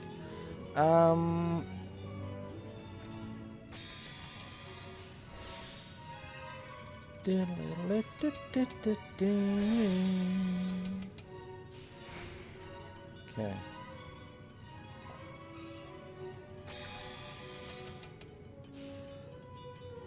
This, I think, has a chance to trigger a precise touch. Yeah, it does. So if I do a precise touch now... Yeah, okay. So I'm not... Oh, for crying out loud. That was 89%. Come on. Oh, that sucked. Wait. Oh, no! I pressed it wrong. Damn it. I pressed the wrong button. Okay, I suck. Alright, we're gonna have to ham this, unfortunately. I'm gonna waste that touch. Sorry. Just is what it is. I just don't want to fail. Damn it. With my current gear and my current level, I can't really do much in terms of progress. So I usually have to get the progress out of the way and then make it as high quality as I can. And I usually always fail because I suck. I could have done that. I should have been paying attention. Okay. We're gonna do this. Oh, hello. Then we're gonna do that. I'm gonna do this. That. That. Yeah, that. Oh no! I failed. I think I can probably salvage this. I think I can salvage this. 4. No, I lost that. Damn it. Okay. Can I salvage this? Shit. Okay. I couldn't salvage it. Okay. My bad. It started bad from the get-go, to be perfectly honest. So, yeah, we want to do that. Then that. Then we're going to go for touch. Touch. Touch. Touch.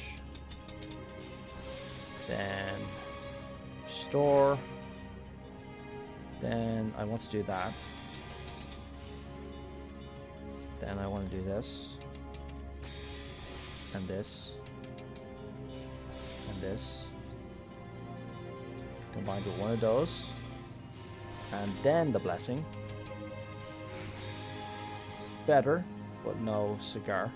What was the other high quality touch thing that I ended up doing before?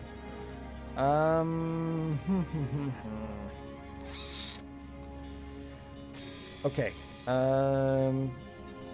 Yeah, we'll do one of them. And one of them. And that should do it. Damn it. Okay. It was a chance, but I'm almost there. I think one more. Actually, no. Because I haven't created anything high quality. I suck. Okay. So this first, then this. This.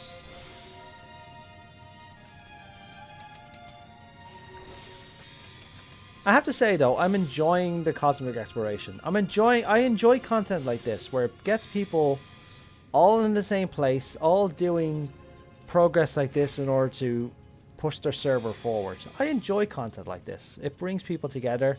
The chat is usually lively. It's not really lively right now, but it is a Friday night and it's late, so it is what it is. Now we want to do this. I suppose I could have just used innovation next. I think I'll use it for the next one. So I'll do this, then I'll do that, then I'll do innovation, then I'll do this, and this, and the blessing, and this. I think I can make it. Yes, I can make it. Okay. Good. Okay. Got there in the end.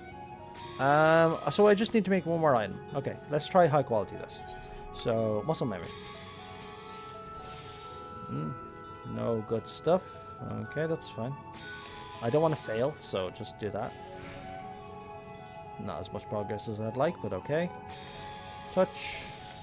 1, 2, Come on, don't give me a bonus. Don't give me a bonus. Don't give me a bonus. Don't give me a bonus. Thank you. Okay. Then I want to prog. And prog. Then I want to big prog. Mend.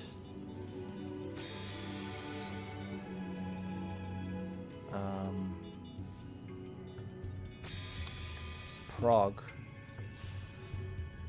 I think I need to do this. Yeah, okay, I'm good, I'm good. I think I should be able to salvage this. So if I do this. I lost my blessing, damn it. Okay, I suck. I suck, I really suck. I really suck. Okay, all I can do is this. I ran out of MP. If I had materia on, I think I would have salvaged that. I'm not wearing any materia, though, unfortunately. Oh, I have to turn these in, doesn't it? You can't turn that window off, though. Yeah, there we go. Oh, I can do a lucky thing before I finish them. And I leveled up as well. Cool. I got something new. Delicate synthesis. Or it upgraded delicate synthesis or something. Okay. I'm going to do my thing. Oh, I can do 2. Perfect. I think... Actually, no. I'll do 1 and then I'll get my mech. Because I haven't piloted a mech yet. Right. Draw a Cosmic Fortune. Come on. Give me a mount. Give me a mount. What we got? I've already got the suit. The suit looks really good. This is what I want, though. Parasol I don't care about. Because I can't wear parasols. Although that has the music. It's a high chance as well. But I can't pass up the chance to get the identification key. And it has a stellar opportunity as well. So come on. Come on, big bucks. Gotcha, gotcha, gotcha, gotcha, gotcha, gotcha, gotcha, gotcha, gotcha, gotcha. Oh, great. A lamp for a house I don't have. Do I want the mech? I want the mech. I want the mech. I'll do my thing another time, but I think I want the mech. I think this is the guy that gives you mech, right? Yeah, I want a pilot license.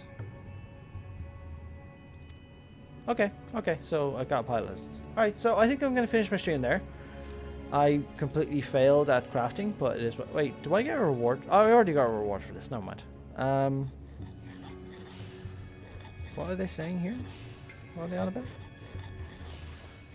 What are you people complaining about? They will bite your ankle and steal your gold pouch.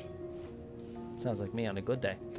Okay, so I'm gonna finish here. So, everybody, I appreciate you coming out today, especially on a Friday evening. Everybody has stuff to do, but I'm going to endeavor to get another video out as soon as I can. But as I said, my driving test takes priority, primarily because I don't want to be in a queue for the next 6 months by failing my test when I could have done something to prevent it. So I'll keep everybody appraised, and I might do another stream next week just to kind of break up the week. But other than that, everybody go enjoy yourselves and have a good one. Have a good night.